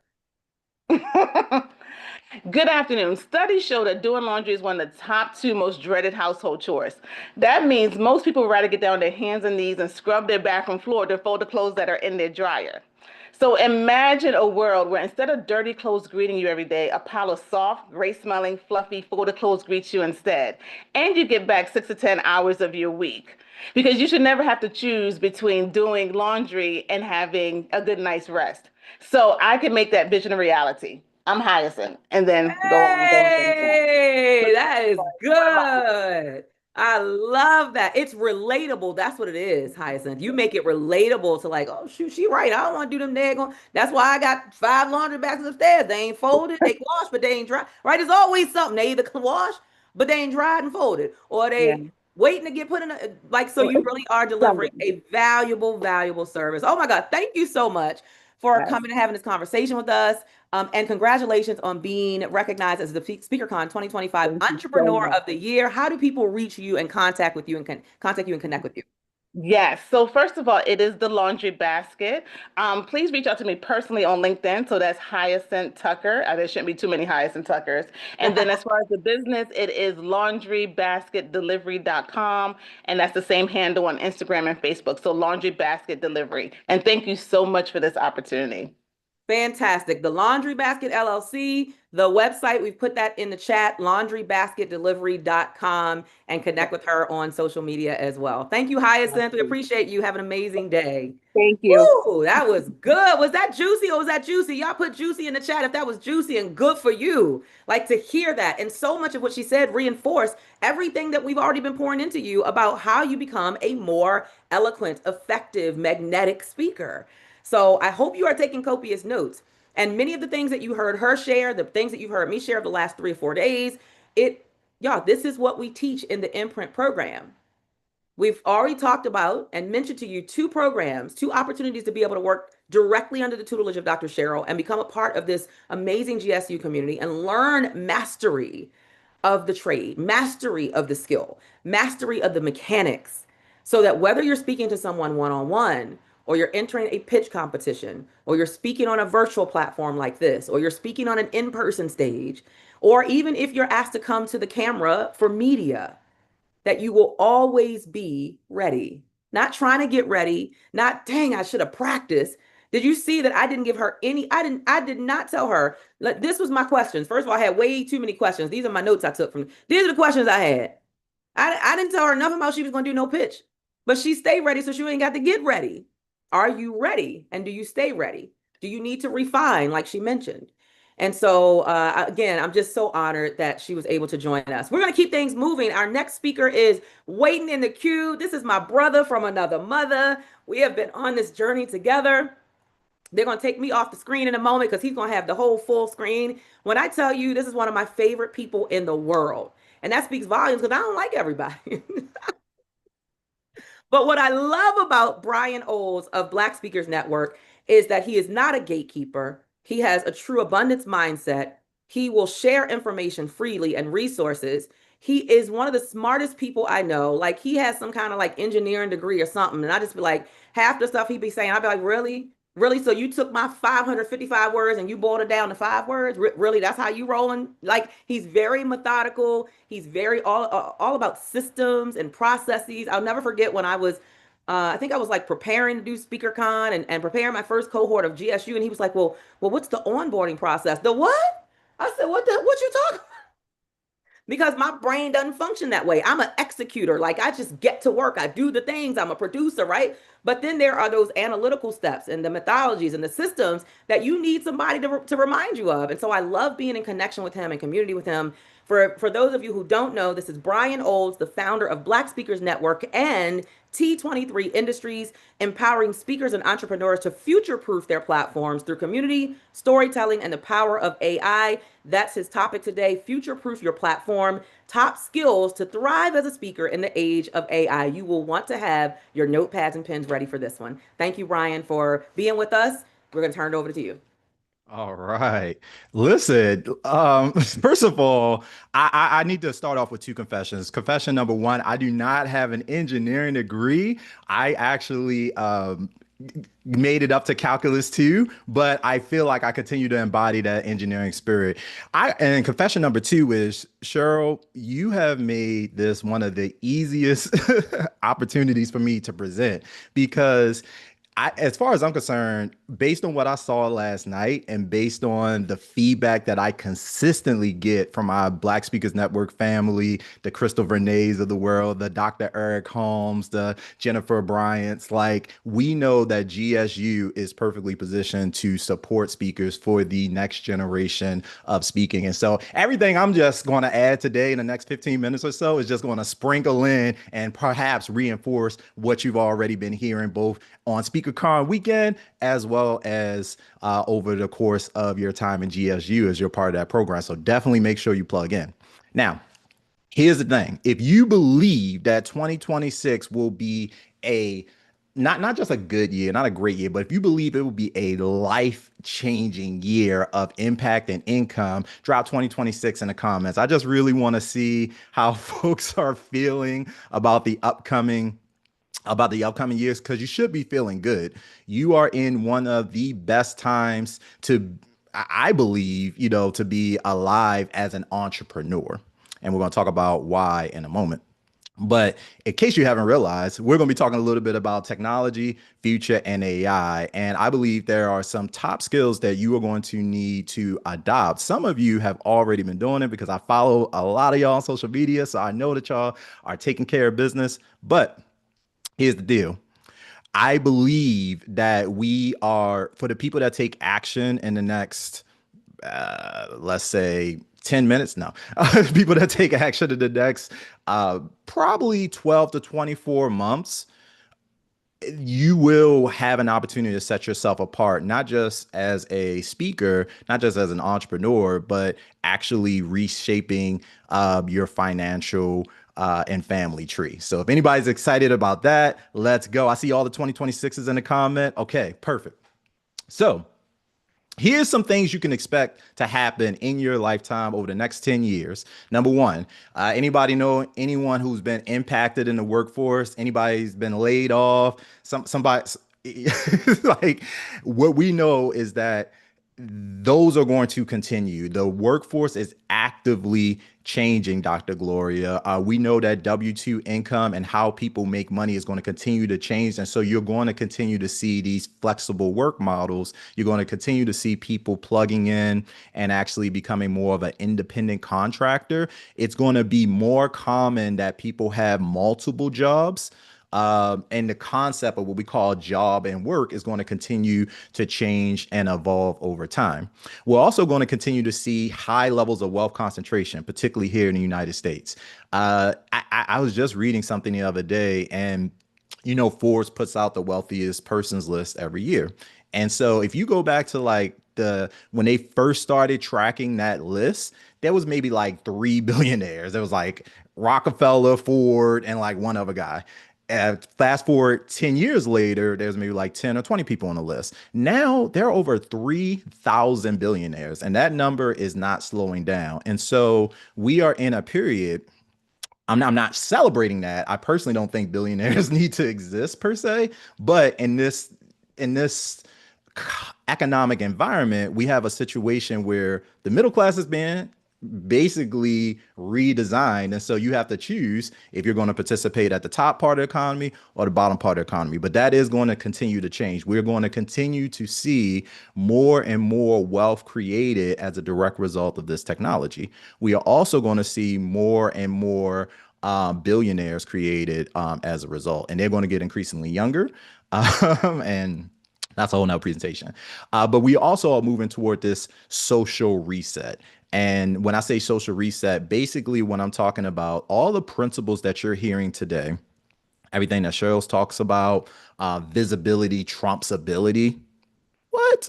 Like, this is the type of stuff that the vast majority of the general population has not had to really embrace. They haven't had to think about entrepreneurship. The vast majority of Americans have enjoyed the luxury of a strong labor economy where you could just, if you have a skill, you can go apply. Try that in 2025, right? We have highly skilled professionals with 10, 20, 30 years of experience that can't get a job. Or they can get a job, but it may not be in a location that they want to live, or it may not be convenient, or it may be something where you are giving up large chunks of your life in exchange for that paycheck. And so if any of that sounds like things you do not want to be connected to for the rest of your life, then that's what this presentation is for. Now, I believe November 30th, 2022 was a moment in history. Does anyone here today know the significance of that date? I'm gonna just tell you because we're limited on time. November 30th, 2022 was the date that ChatGPT was released to the general public. I call the day that the world stood still, the day everything changed. I was eating lunch at Kava with a couple PSM members, and I was trying to explain to them. I was so excited about it. And they're like, what is that? Like, nobody really cared because anytime something new is introduced, there's always this period where people have to figure out, what is it? Is it a fad? You know, do I have to use it? Is my boss going to make me use it? Like, and ChatGPT fundamentally changed the way we interact with technology. And we could see it because the growth numbers spoke for themselves. By the way, has anyone here regularly used ChatGPT, Claude, Gemini, or any AI tools on a daily basis? If you, yeah, put me if you are using AI now on a pretty much daily basis. Okay, Michelle, I see people, Kimberly. Yes, Pam, perfect. Most people are. Yeah, I call them the four horsemen of the apocalypse. Probably not a great name for Claude Gemini. Probably just not a great name at all, but I really feel like that signals the weight of how transformative these technologies are. I think some people agree. Here's why. Within 5 days, ChatGPT had 1 million users. 5 days. Okay. And those are active users, not people logging in, just logging out. And then guess how many users they had within 2 months? Add a zero. And then add another zero. They had 100 million users in just 2 months. To put that as perspective, it took Instagram 2.5 years to get to 100 million users. It took Facebook 4.5 years to do the same. ChatGPT did it in just 2 months. So, and now they're sitting somewhere around 800 million. They're probably going to cross 1 billion this year. My point is not to brag on ChatGPT, but just to emphasize how much has changed in such a short period of time. I don't even think it's been 3 years yet. November, yeah, we're not even at the 3-year mark yet. So this is something that you really are going to want to pay attention to. 400 billion. That is how much companies are spending this year, this calendar year that we're not even done with yet. This is how much Microsoft, Google, Meta, Amazon, and all the tech companies are spending. Why is that important to you? It feels tone deaf to be talking about numbers this big in an economy the way it is. But the reason I'm talking to you about this is because anytime organizations cut a check, you know they expect what, Deborah?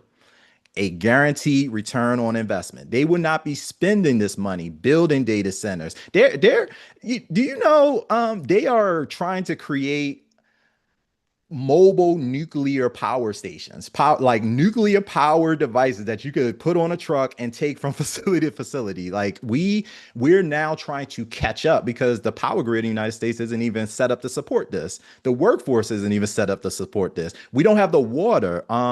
Loudoun County, Northern Virginia. Anybody here from the DMV? By the way, great event last night down in Hyattsville. Loudoun County has the largest data center. They call it Data Center Alley. I think 80% of the US's internet traffic flows through one county in Northern Virginia. These guys are not playing around.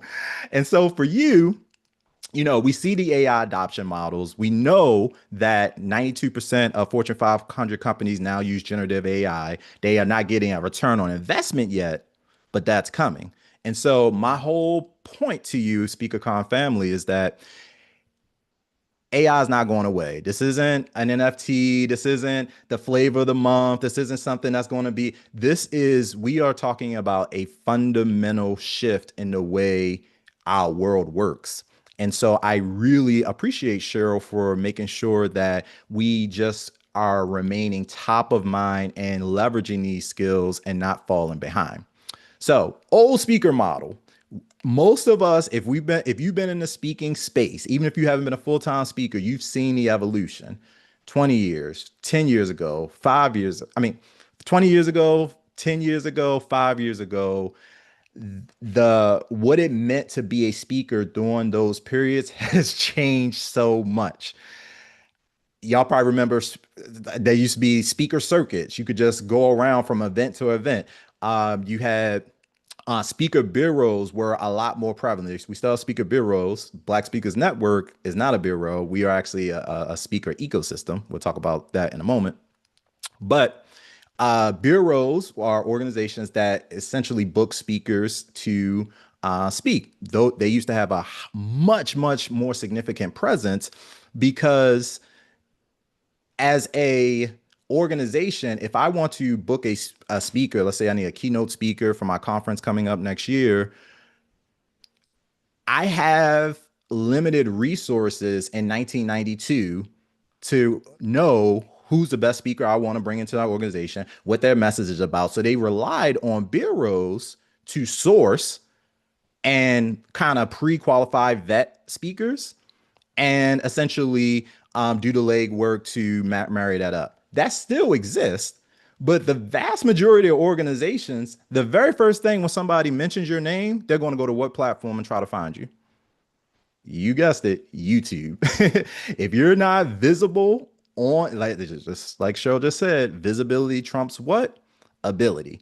If we can't find you, we don't care what you talk about. We can't hire you. And so this is the old business model versus the new business model making its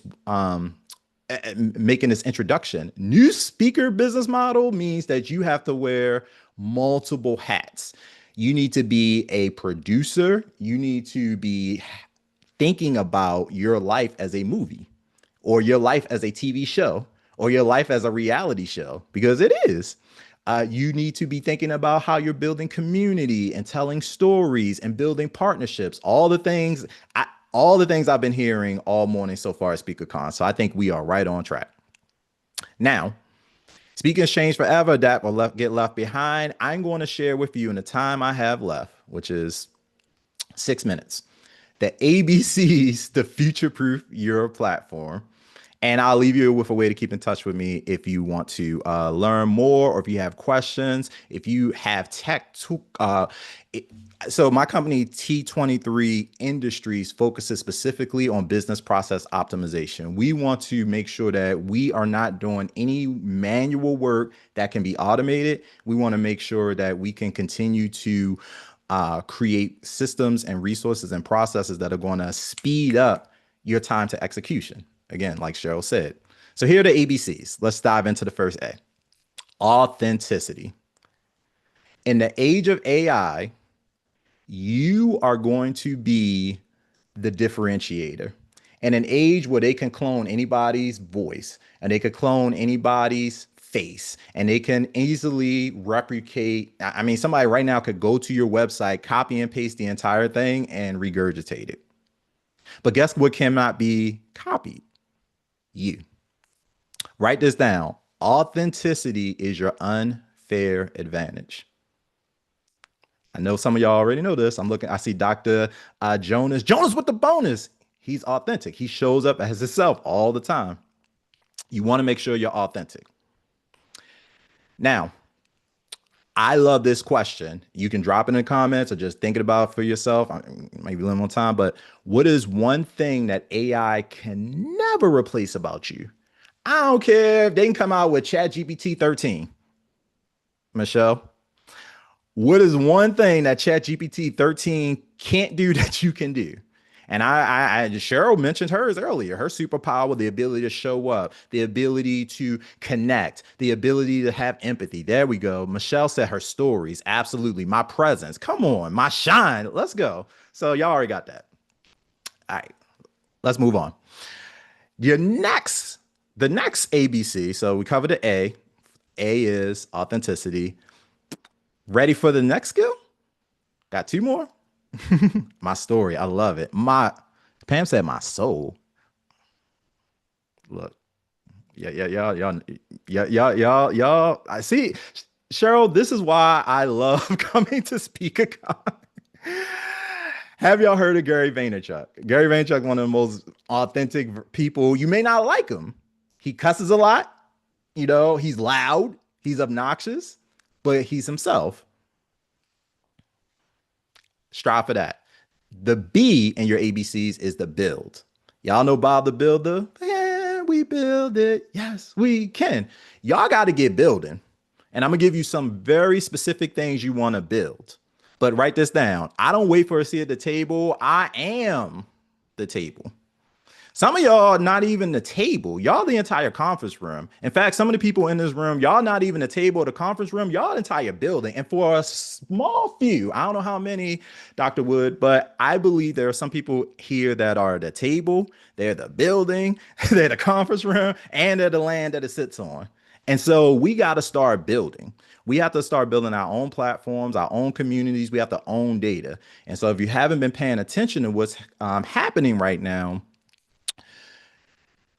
Instagram, having 100,000 followers on Instagram is great, but those aren't your followers. I mean, those are your followers, but you don't own those contacts. You don't own that platform. They can cut it off at any time. So you need to be having things like email lists, community groups, subscriberships, anything where you can take your intellectual property and protect it. So what should you build? I'm going to recommend 4 things. Here are the 4 things you need to build. I'm going to leave them on the screen, but I'll go through each one.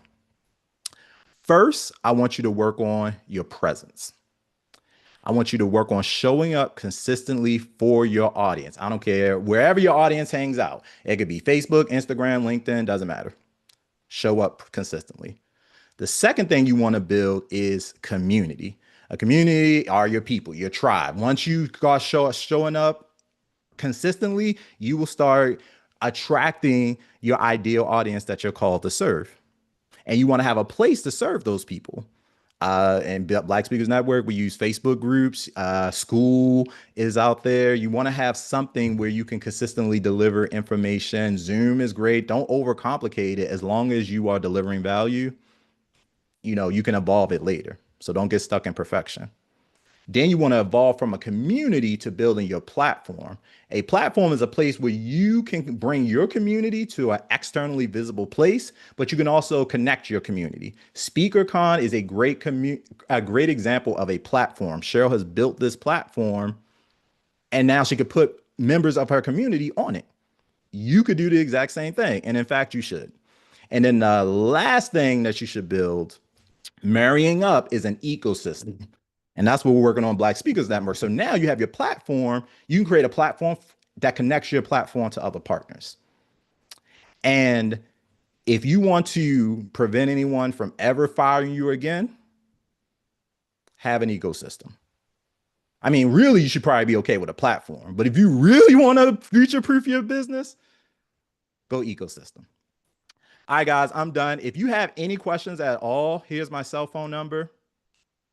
We have a tech 911 hotline, so you could text me any tech speaker question, 443-731-6537. You could text me hello. You could text me great presentation. You could text me recommendations on a new tie. Doesn't really matter, but I am so excited about what's the work that's happening here at SpeakerCon. Cheryl, I just want to thank you and your entire team again.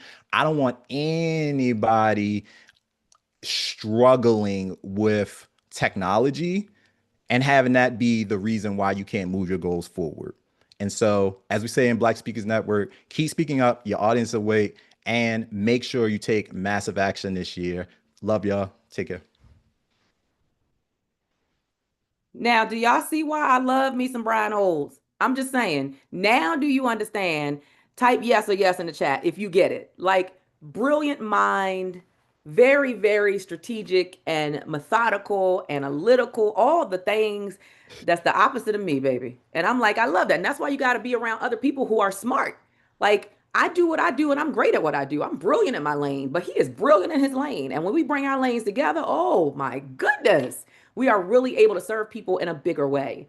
So I am excited that you got to hear and experience the one and only Brian Olds of Black Speakers Network. I'm sure some of you will become a part of that community, which is closely connected to our community. We are definitely consider ourselves to be partners in this thing called business and helping speakers to grow and to automate and systematize and all the things that sometimes we avoid because all we want is we just like, just give me the mic. Well, that's only one piece of it. Give me the mic is only one part of it. Getting on the stage, the platform, for many of us, that's the fun part. But then there's the speaking, there's the business side of speaking, and there's all the other things that go with it so that you can actually have a thriving business. And Brian is just brilliant at everything that he does. You might have seen him last night on the red carpet. He was doing some media. I was like, you just in it, bruh. You just got that thing all on lock. So thank you, thank you, thank you. We're actually gonna, if you have like 2 minutes to hang around, Yeah. then I'm gonna bring in our next speaker. But I want to talk about from your perspective. There are a lot of people who want to partner, and they want to add value to each other or find a way to really complement each other, not compete with each other. What would you say is a part of the foundation of why you and I not only get along so well, but work so well together in partnership? I I think just it's love to hear that from your perspective. Yeah, I think it's three things. One, I always look for individuals who are moving in motion. Y'all ever been at a train station and like once the train starts pulling off, even if you're not thinking about getting on, that train starts pulling off, you're like, hey, you once it's gone, you missed it. You gotta wait for the next one, right?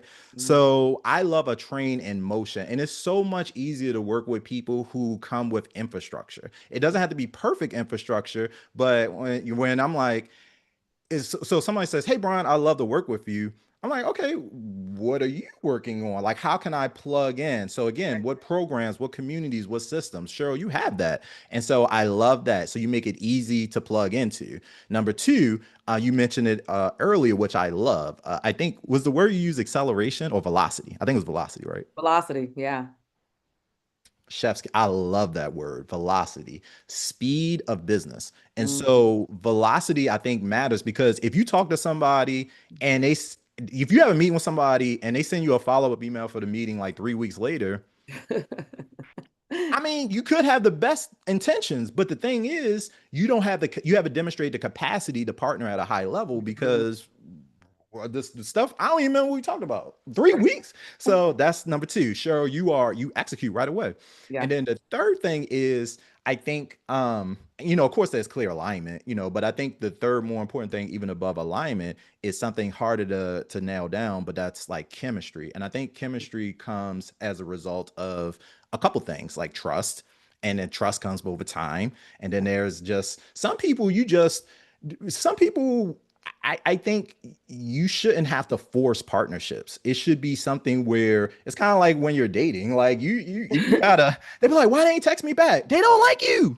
If they ain't text you back, they not like you. They ain't not thinking about they busy. So same thing in a partnership. I'm sorry. Go ahead, Cheryl. No, That I'm cut you just off? laughing and agreeing. That's two things that you said that we said back on Wednesday. Stop chasing people who ain't chasing you. And the second thing that we said is divine connection ain't hard. It is never hard. It just flows. It's easy when it's divine connection and alignment. When it's Yeah. out of alignment, that's when it's like pulling teeth and they don't, oh, I didn't call them. I left 15 messages. Why are you still leaving messages 15 messages later? I just don't get it. Why are you chasing people who aren't chasing you? Okay, go ahead and turn it back over to you. We didn't I cut the presentation short, but the third C, in case anybody was wondering, was us content, right? Mhm. And that's another reason why I enjoy our partnership. right now we are in the age of content. So Mm. we talked about authenticity, we talked about building, and then the C in ABC is content. We have to be comfortable being content forward. I dare you to open up your shirt. Like you are everywhere. You're literally everywhere, and you're not physically everywhere, but from your digital strategy, it feels like Cheryl's everywhere, right? When y'all see you open up an app, open up LinkedIn, open up Facebook, open up like even the Wire, like you're sending press releases. So I think um that makes partnership easy. When we are talking with brands, brand activations, they want to know our numbers. They want to know how many followers, how many email open rates, like what do you do? And guess what? If Cheryl and I are working on an activation, we put together a combined deck and they say, hey, how many people viewed your content last month? I might be like, oh, we had like 100,000 views. Well, Cheryl come on, she like, oh, I had 150,000 views. Now we have 300, Yeah. we're able to combine forces now. So I think that's super important to have people who are in your kind of relative circle. And sometimes we look past partnerships Mm. because we want to get to like a certain person. Like we want to work. I remember I wanted to work with you, Cheryl, back when I was in like 2000, like when I first got into speaking, but I wasn't ready. I didn't even know what I was doing. So sometimes you just got to incubate, but you're going to look past all the people that you could be partnering with because you only got your eye on one person. That right there, you are echoing everything that we've talked about. All the stuff we've talked about. It's like you so busy trying to get to that person, you just skipped over all these people you could partner with, collaborate with, and you're missing out on the blessings that are waiting for you. It's the same with investing. I'm going to plug that in. It's the same with investing. You're so busy trying to get to that name that really you're not even ready for. Ask me how I know, because I've been there, done that, spent the money, and got there and was like, I don't even know what y'all talking about. I don't know what y'all saying. Why did I just spend 60 grand when I don't know nothing you saying? So you've really got to understand and make sure that your eyes are wide open for both partnerships, people who can be your mentors, your coaches, your trainers, as you're on this journey, which is a marathon. It's not a sprint. It's not skip. And when you skip the steps and you skip the relationships that really you should have been nurturing because they could become these amazing partnerships like we have, you miss out on a lot of the blessings. So thank you for sharing that. I love how you always break things down. You know you're one of my favorite people on the planet, not just here, but on the planet, not just in the United States. Now, just as a tip, as we transition, what can help you all, everybody on here with this? Say it with me now, AI. Because guess what? I now have a chat it's hard managing a high volume network. I get it. Yeah. Trying to manage multiple people is hard. So Yeah. use AI to your advantage. Create a chat. Anytime you have a meeting, dump it into a chat bot. Every time you're preparing for a meeting, dump it into chat. Every time you are creating a program, dump it like so that way you can create your own tickler system. Like you don't even have to subscribe now to the it's before you had to subscribe to all these different tools to keep you organized. Now you can build your own. And Yeah. I'm not exaggerating. YouTube it. It's easy. So I I appreciate you, Cheryl. If y'all need anything at all, please don't hesitate to reach out. Yep. I approve that message. Absolutely. Thank you, Brian. We'll be seeing you around. I'm sure we'll be chatting and getting together for a lunch or coffee or something. We're going to move on to our next speaker. We're about 9 minutes, 8 minutes behind schedule, which I'm really proud of because y'all know I'm OCD about time. So we catching up here. Dr. Cheryl talked a little bit long this morning, but it's okay. So I want to make sure that she is here and able to come to screen. So I'm going to need her to unmute herself. Elaine Williams, I know you said you're here. Can you unmute yourself and just say hello so that we can figure out where you are on screen? Since for some reason we can't see your name.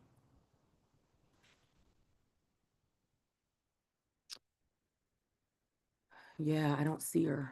It's so interesting because I just talked to her on the phone. She said, I've been on and watching since 9 this morning. And she's excited and ready. And all right. So I'm not sure. Maybe Elaine, what I'm probably going to suggest is maybe you can log out and log back in. Is Kyle Ridley ready for me? Because we could always keep this thing going and then circle back around to Elaine. Is Kyle here? I thought I saw his name here. I'm here. Hey, well, first of all, congratulations, our new podcast of the year. Thank you. Can you hear me okay? I can hear you just fine. Now, of course, as soon as I bring you up, it looks like Elaine just came in. So let's just make sure she can Hang on, let me see if I can find her to make sure she's okay to hang around. Hey, Elaine, we I skipped can over to wait. Kyle. You can wait. No Okay, worries. we love you. Thank you. All right, so Kyle, we're gonna jump in this thing. First of all, you were adorable last night with Oh. your whole. I don't usually be the one on stage speaking. Like I'm usually behind the scenes. Let me introduce you guys to Kyle. Kyle Ridley is a two-time Emmy award-winning TV producer, writer, host, and the creator of the Tangle with Kyle Ridley podcast. He's also the founder of Ridley Media. And thanks to Kyle, you know how some people come into your life and they kind of see something special in you or see greatness in you. And Kyle was responsible for me being able to come on the news. It was 7 first, right? News Channel 7. Hmm. And then it was Fox News. And he would always reach out. And I'm going to be honest, I was horrible at pitching myself because that's just not like my world. And I'm just like, okay. But he would always make sure he kept me in the loop. Hey, you want to come and do a motivational segment? We love having you on. Hey, we got this coming up. Or he would ask me, hey, you want to pitch something? Hello. And I loved it because it challenged me. It challenged me to say, Cheryl, you can't wait for opportunities to fall in your lap. Sometimes you got to jump in front of it, and you've got to send the recommendation, or you've got to send the pitch to the media. So that's the conversation that I want to have today. I want to, first of all, from your perspective as a media producer, I want you to share with us what truly makes a pitch stand out. Yeah. So when I am reading pitches, you have to keep in mind that TV producers are inundated with pitches, probably hundreds, if not more than 100 a day, and Mm, it's all around the country. It's people wanting to get on TV.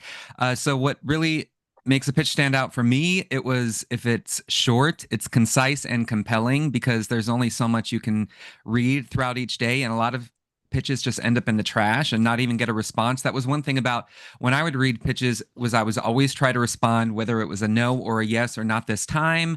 But you have to keep it short and compelling. You always need to think about the viewers. So don't just pitch yourself. You need to pitch mm, what the viewers are going to take away after this segment. These segments are 3 to 5 minutes, and you can't just be promoting yourself. Just like last night, where it's not all about promoting your business. right. That's like the backside of the interview. The anchor is going to ask, how can we get in touch with you? Where do we learn more? Your name's going to be on the screen, but the actual pitch needs to be about what you're showcasing to the viewers, and after that segment, what they're taking with them to either act on or try themselves. So Mm, short, compelling. You always need to include either your social media or past media clips. Don't be discouraged if you've never been on TV before, but one thing, if it's not included in the email, my first question is, oh, can you send a clip of yourself on another show, or can you send your a clip of yourself speaking? So just be ready with that information, because producers don't really like to go back and forth.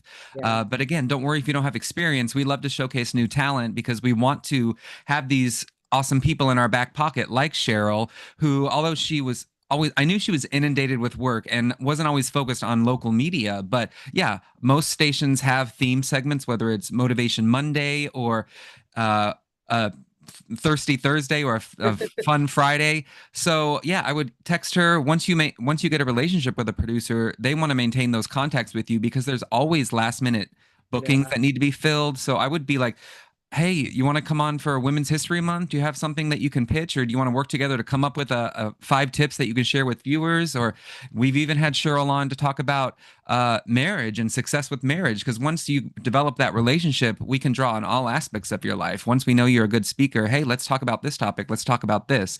So yeah, short, concise, and once you get that foot in the door, it can lead to just endless. I've worked with Cheryl for a decade now. Yeah, right, exactly. And you are brilliant at what you do. Like you're amazing and you're a connector because you could have literally I could have just fallen off your radar because I was not intentional about pitching things because I wasn't that wasn't my strong suit. Like, but anytime Kyle asked me, it was always a yes. He could have asked me the day before, you want to come in tomorrow? Yep, I'll be there. As long as I was in town. Yep. I'm going to pull something together. I am not going to say no to an opportunity to be on media. And I think that also, I think that's something that you can leverage. Being a speaker who's an effective communicator, being able to get an idea across really, really simply and quickly and compel in a way that's compelling, understanding and not kind of diminishing the fact that you're going to probably only be on news for about 3 minutes, but it really does add so much value to your credibility and your brand. So then once somebody does land a media opportunity, they do the pitch, they get the opportunity. What are some key things they should do to prepare before stepping in front of that camera? Well, keeping in mind that most TV segments, especially what I worked on was morning shows. That's where you're really having the most guests. So think about Today's Show or Good Morning America. Every state has their local version of that. And with that, with these morning or daytime audiences, we are really looking for personality, energy. We want to wake people up. We want emotion. We want visuals because a lot of people are running around the house listening to the news. They're not sitting down watching and taking notes. So we really need to grab their attention. Again, some stations, it's a 3-minute interview, especially with like stuff that's really packed with news or earlier news segments. It's like short in and out.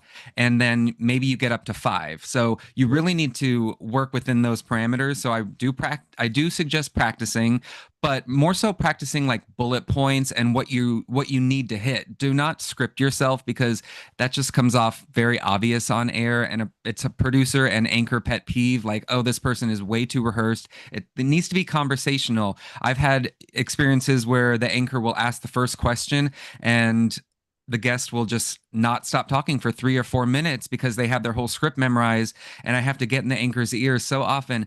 You need to interrupt them. You need to interrupt them. This needs to be a back and forth, or and then after I have to send them a note. You really need to let them speak. We have all your talking points, but you need to have it be a back and forth. Of bringing emotion also doesn't need to be jumping off the walls or crying, but you just need to have empathy, and that comes across on air, like in tuned, not nervous. You prepared. You know your stuff. You know your stuff. You're confident. You also need to be succinct. Obviously, there's no need to ramble. There's no need to over explain. Just have your core. Like with Fox 5, I would always say, let's come up with the branding of Fox 5. What are 5 tips for maintaining authenticity or maintaining hope in hard times? I'm trying to think about stuff, Cheryl, you've talked about. Five steps to reignite the spark in your relationship or maintain the spark after long periods. And then if you're doing a short demo, a lot of times I work with a lot of DIY or like lifestyle clients that are showcasing products or activities. A display is like number one in a producer's eye. Of course, when we have a dynamic speaker like Cheryl, it can be a conversation back and forth where it's just 2 talking heads. And Cheryl was always great. She would bring like props or books or examples of talking points. She would have something on display that we can look for. But that's a producer, a director, an anchor. They're always thinking about how can we make this pop on screen. So if you're showcasing a product, don't just bring your product. You should bring some decor, put it out on the table, make it visually appealing. Again, these are all things that are going to make us want to ask you back. And then if you're doing a sit down interview, make sure you have photos that you've sent the producer beforehand. They're always going to ask for that because, yeah, it's a one-on-one, but then we want to roll on those photos to get more of your backstory. So maybe I've showcased a lot of photos of Cheryl and her husband, Cheryl and her kids, Cheryl speaking events, stuff to get more information that can really entice the viewers who are watching and not just looking at faces.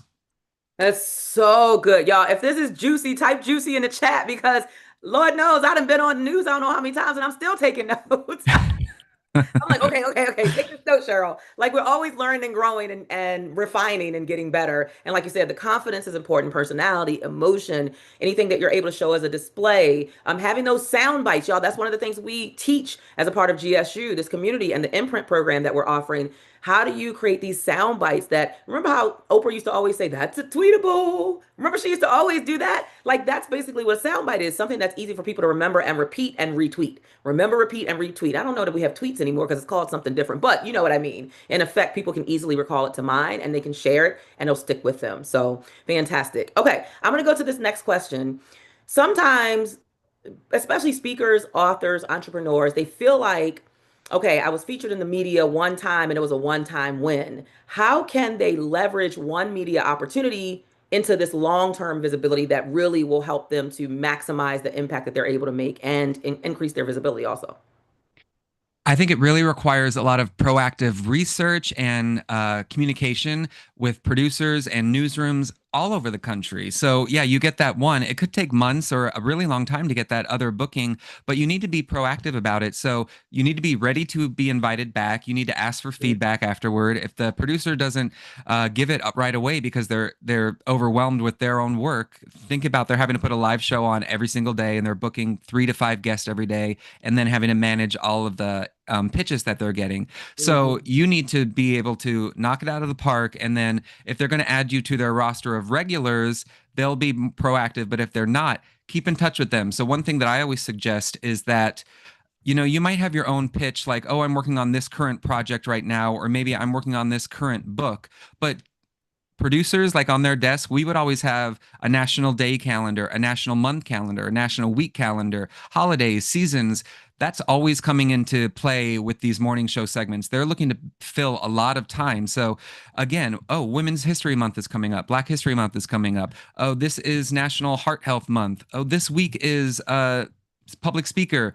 Look at all these dates and what could align with your own product or your own services, and then craft those into pitches. So you always have something to prepare month, week, everything. Because you Mhm. could pinch 10 a month, 10 different topics a month. Maybe one will land. The more you pitch, the more likely you're going to get. So yeah, like last month was I remember October 4th is always like National Vodka Day and National Taco Day. If you're a restaurant, be prepared for that. Yeah. February's coming up. That was a time when I had Cheryl on. Think of talks that might align with romance or Valentine's Day or connection and dating and long-term romance. So you keep those ideas in your back pocket. Don't rely on other people to pitch you. Just to have those running list of ideas. One thing, if you're also looking to do national press and not just stay local in your area, you need to do the research. I have a master Excel of like every single morning show that I can find on the internet of every single major city, every state. And you can find a lot of that with your own research on LinkedIn or Google. I went through like Texas morning shows, Texas lifestyle shows, Texas interview shows, and there's like a dozen. And so you find those newsrooms, you find those stations, you go to their Facebook, you go to their Instagram, find out what their newsroom email is, and you can send those pitches. But what's really going to get you further is if you email the like main news desk or call the main news desk and say, hey, what's the best contact for your lifestyle show, for your morning show? You need Mm. to get that producer contact because the newsroom emails, they're inundated with breaking news, Yeah. murder, hard news, people that want you to come to them and showcase their community. So a lot of them are just not getting seen by the actual people. So filter that. And then once you have your master list, like you can be pitching all the time around the country. And a lot of places, if it's talking, they will do virtual. You don't have to travel. So just don't take silence as rejection. It just means not right now. That's so good. Do not take silence as rejection. There's so much that you packed into that. One of the things I want to reemphasize that you kind of alluded to is y'all breaking news will always trump your little news. I don't mean no harm, right? Like even if you're scheduled, but breaking news happens, your segment could get canceled or rescheduled. But it's okay. They'll reschedule you. You just have to be in it. You have to be committed to it when I'm supposed to be, when it's supposed to happen, I'm going to be on that show. This is just a temporary thing. Something breaking came out. And of course, that has to be at the top of the news, not your book or whatever it is that you're coming on to talk about. So just understand that. And then I want to do something and we didn't rehearse this. Kyle didn't know I was going to ask. I didn't even know I was going to ask him this until now. I would love for you to give us an example of what a brief, what were the words you said? Short, concise, compelling pitch would look like. So I'm gonna tell you what's happening. So I'm releasing my new book. I'm using myself as the guinea pig willingly. I'm releasing my new book December the 6th. The name of the book is Turning Unlikely into Undeniable. It's the blueprint for bravery, belief, and breakthrough. And so it talks about kind of my journey of, always being labeled as unlikely. You're not going to be the person who accomplished this or that. It's about being kind of underestimated and overlooked or having things that you didn't expect to happen actually end up manifesting and it becomes what's undeniable. And I provide these strategies and tips in the book. So my question to you is, if I wanted to get on the news to talk about this book, how do I present that book where it's not about me, it's about the audience of that, the listening, watching audience, but also it's relevant to something that's happening now? What would be your like immediate thoughts on how I could phrase that to pitch it? Yeah, one thing I would see a lot with book authors and a lot of those pitches is the publicist or the author would send like a generic summary saying, I would really love to be on your show. And then they would include the book press release. So a breakdown of the summary of the book and what's included. That's not really what we're looking for. Again, that's really just pitching yourself and your So, product. It's not right. really focusing on the viewer. One thing, if like a book that maybe I read on my own that was really interesting that I looked through, one thing with yours, the title is already captured enough. So if you include that in the subject, uh, Mm. undeniable to Turning unlikely into turning undeniable. unlikely to undeniable. So maybe craft that by the station or by how many steps you want to present. 5 steps to turn undeniable, or if you want to simplify the title, but also look at the chapters in your book. I bet most of those chapters could be turned into a segment and craft Mm. those into 5 core tips per chapter. That could be 10 different pitches right there. Wow. Uh, also, include and be short, just include maybe those 5 bulleted tips. Don't include a paragraph on each because it's just not going to get read. And what Yeah. I would do is not just include that tip, I would include the information on the book. And then what I love is when a producer, and this is what I do because I help clients also try to get on TV, is here are 3 possible segments for the upcoming month. Let me know if one of these appeals to you and if we can rework it or craft it to what you need. I always offer that because it might not be what they're looking for, but it could be the start of what they're looking for. So yeah, that's what I would really do. Keep it concise and include multiple options. If it's just one pitch, that's an easy no or an easy skip. But if there's 3 different options, that I bet one of them is going to land. That's so good. Like he's giving you the blueprint, seriously. And I'm going to use the blueprint. Thank you very much for that advice and that guidance. And I'll share this really quickly, and I'll go to our final question. So something that happened recently, again, I'm tapping into the book and how I could potentially pitch that as a new segment. I got contacted by a big organization who heard about the book. They saw my post on the book that it was coming out, and they are hiring me, bringing me in for a fireside chat like this and ordering copies of the book because a lot of their people are furloughed. Many of the people in their organization are furloughed or experiencing rifts, they're laid off, et cetera, et cetera. And they heard the title and they thought to themselves, okay, we are kind of familiar with your story of how you went from where you were to where you are, and you started during a great recession and you overcame all these odds and it seemed like you were never going to do that. We want you to come and bring that book to our organization because a lot of people are having to explore and pivot into new direction. So that was something that they brought to me, but I could use that same concept and pitch that as a potential conversation for people who are currently in that, which are a lot of people furloughed and also people who are feeling unlikely, like unlikely that this is going to get better, unlikely, like, how am I going to make it through this? How am I going to get to the other side of this better than I am right now? That could potentially be a pitch. What do you think about that?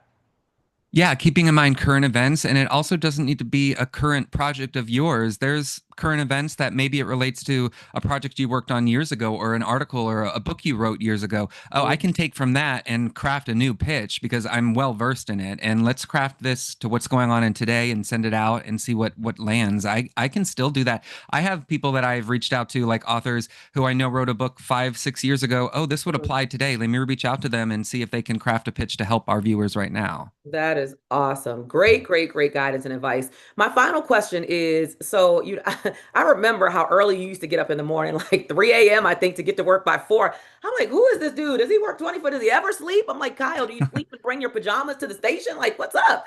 But he's always working behind the scenes. And you get to see like the part that maybe the people who are in the front might not see as much, but you see the nerves, the mistakes, and the magic. What is a piece of advice that you would give to somebody who's afraid to pitch or they're doubting that their story is media worthy?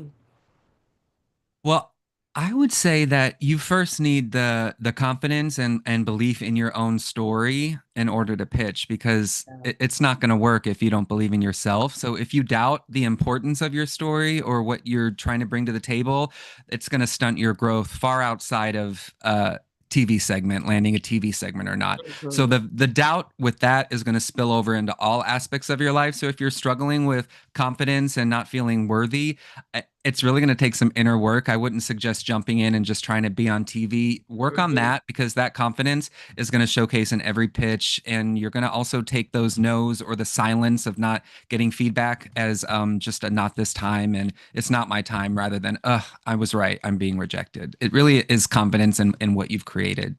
Oh, it's just so good. Oh my God, you are amazing. Look at you, Mr. I don't speak much.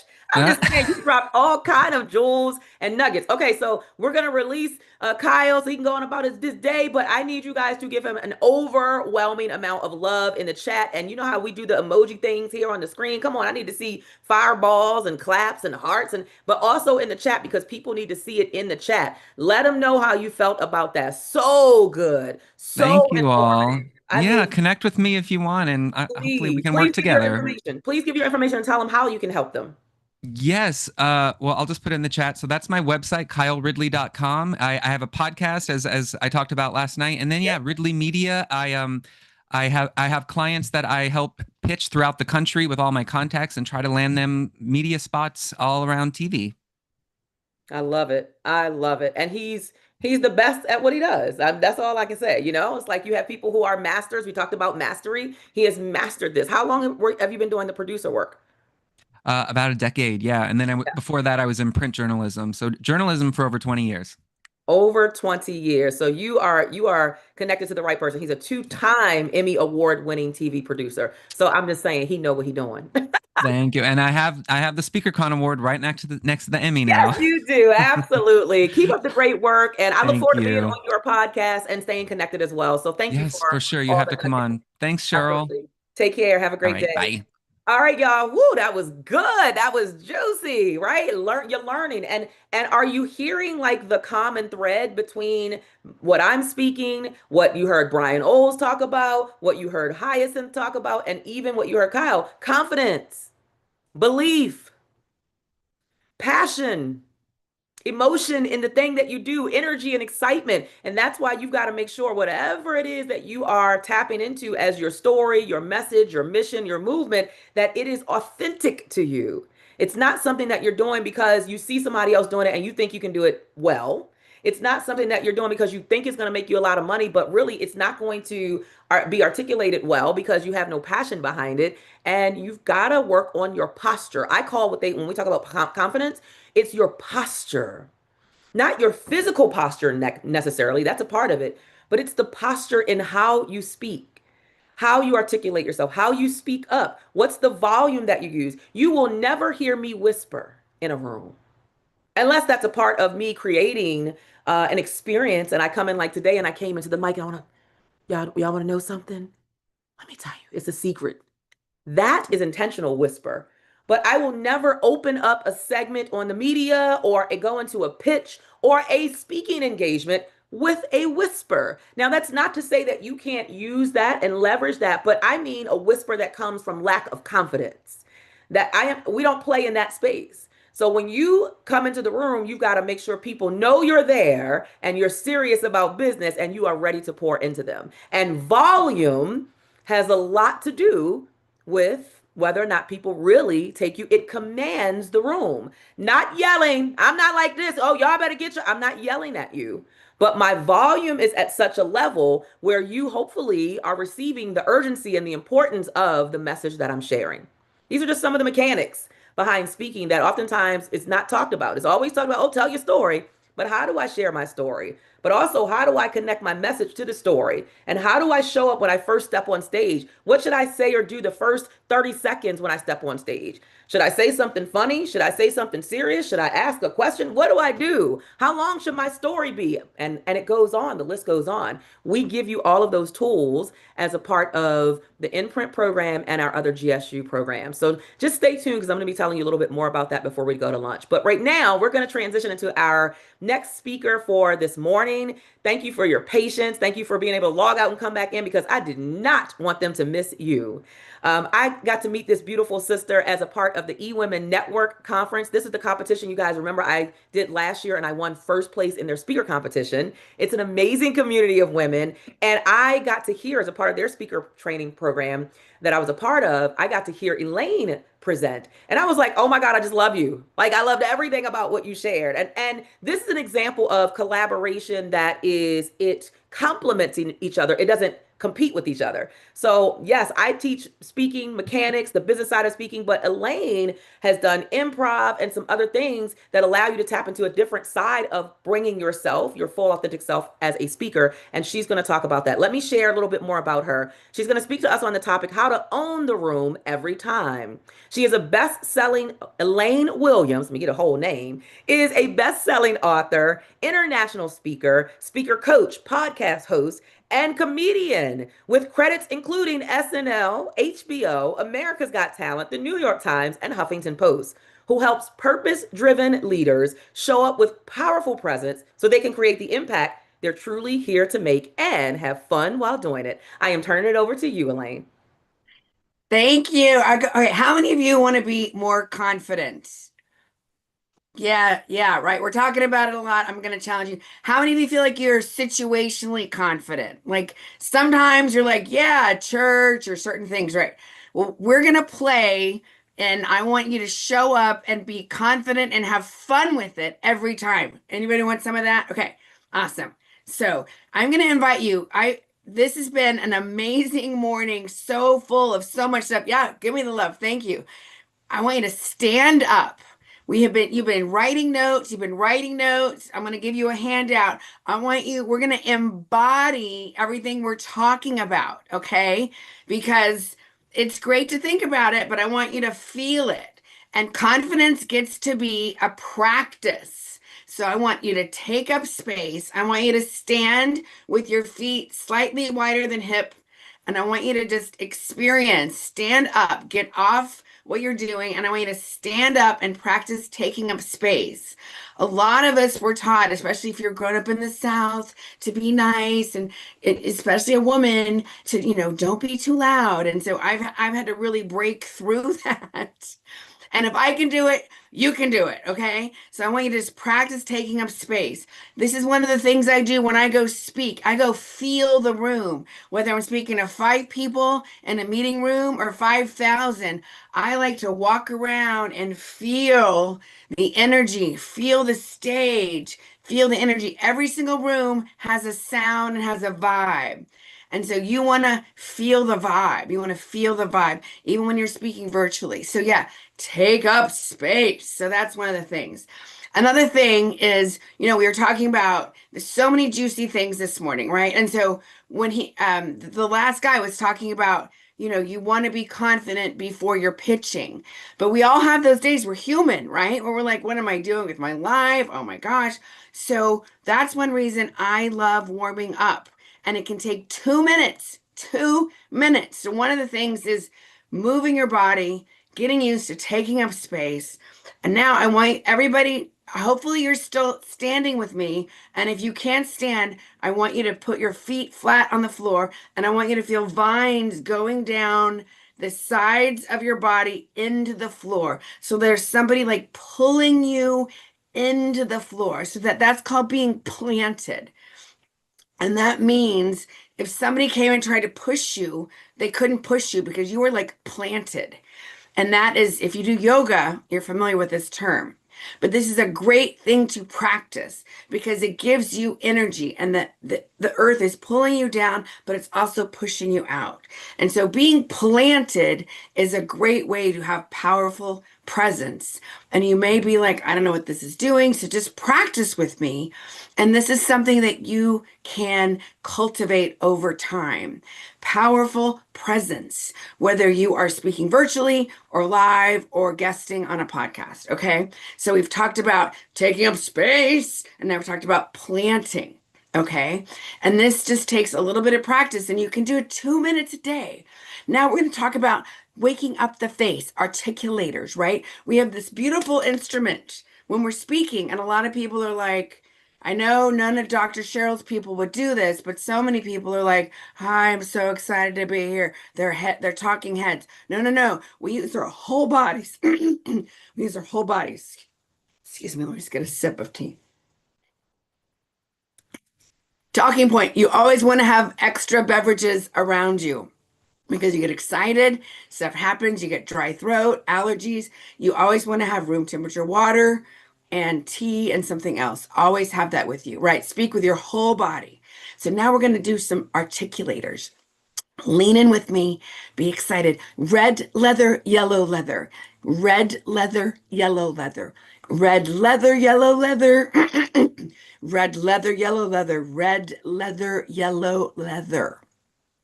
That's one of my favorites also. Are you ready? Toy boat, toy boat, toy boat. We are waking up the face and the tongue.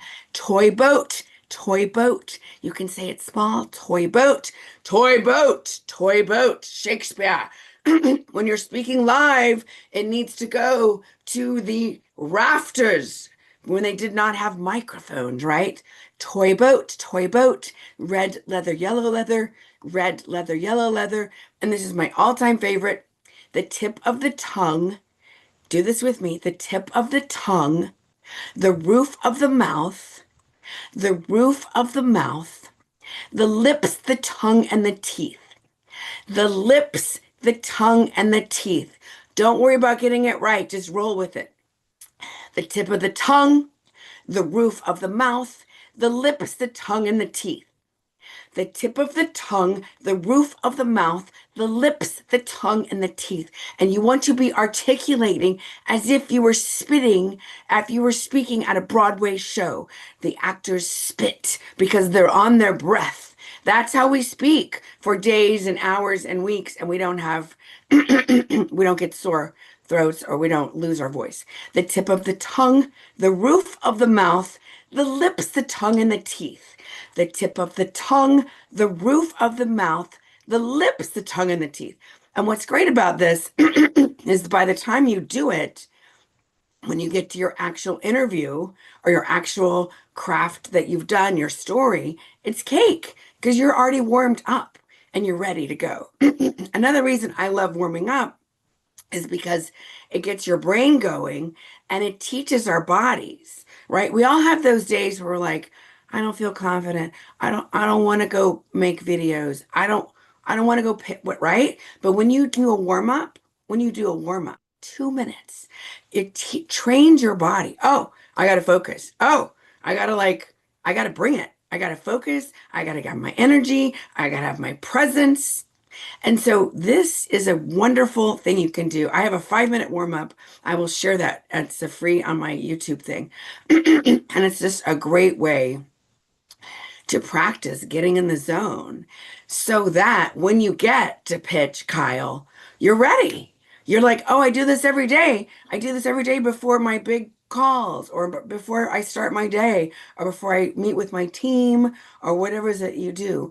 Doing a quick warm up can change your life and help you take up space and practice being confident and feeling confident and getting over those little squiggles that we have in our heads of who are you or your story's not that special or blah, blah, blah, right? There's always a reason to not press go for the camera, and there's always a good reason to press go. So that is my quick super warm up, the planting, the presence. Also, one more thing, the bubble. This is what I do when I'm nervous. I pull my arms back. Whenever I'm waiting to go on stage, I'm back there. It's a great way just to keep yourself on your breath. It helps reduce tension. A lot of us carry tension in our jaws and our hips. We hold emotions there.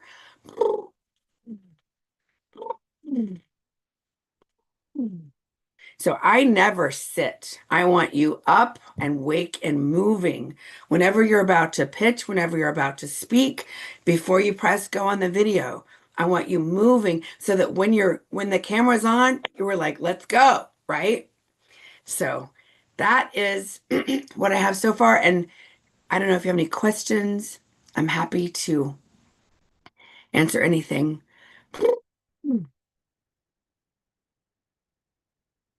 I love it. Yay.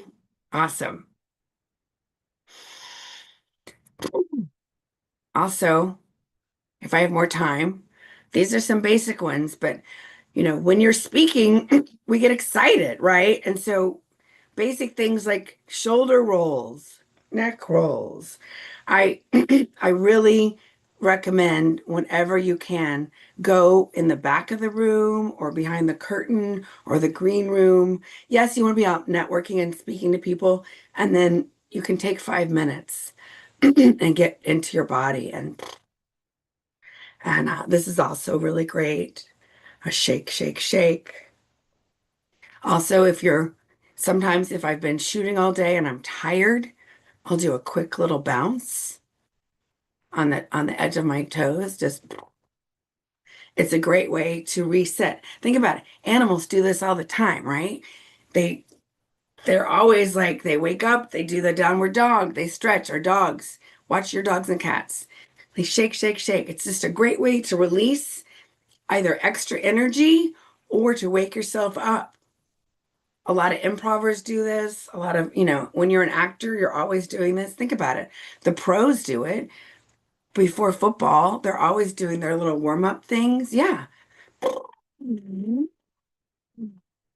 And it's just a great way because the last thing you want to do is start your thing and then feel like you're warmed up 5 minutes in. You want to bring it every time. Like I loved it when I've been watching all the morning and the lady who was talking about pitches. You never want to be like, I'm so excited to be here. That's all about you. You want to start with a statistic or how many of you want to be more confident? How many of you want this? Have you ever wanted to do that, right? You want to start out with a statistic, a bold statement, a captivating quote.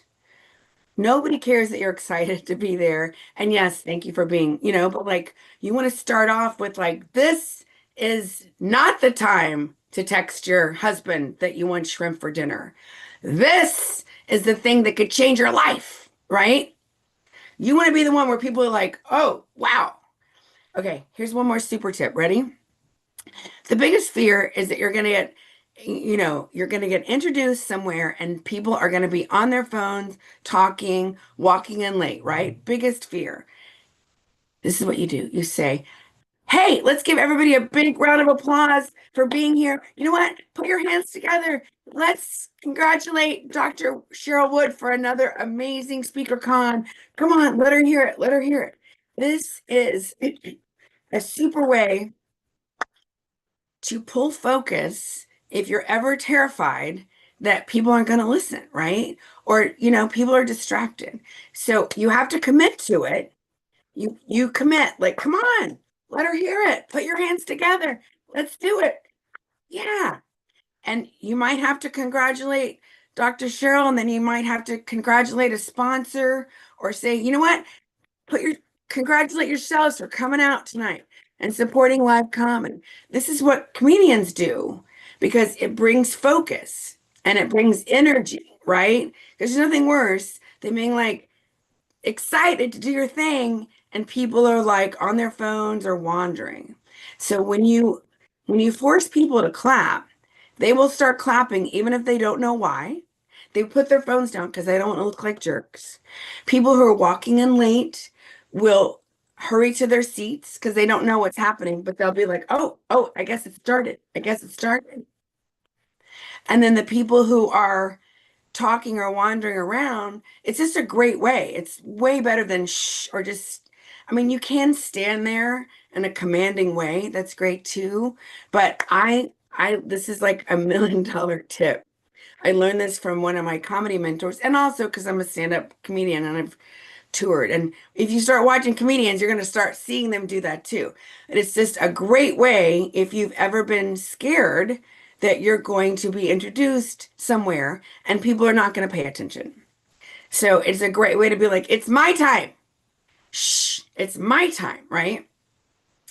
So that's another thing. I guess I'm going to keep rolling because I forgot to bring my counter thing. So another great thing, and everybody's alluded to this, is yes anding.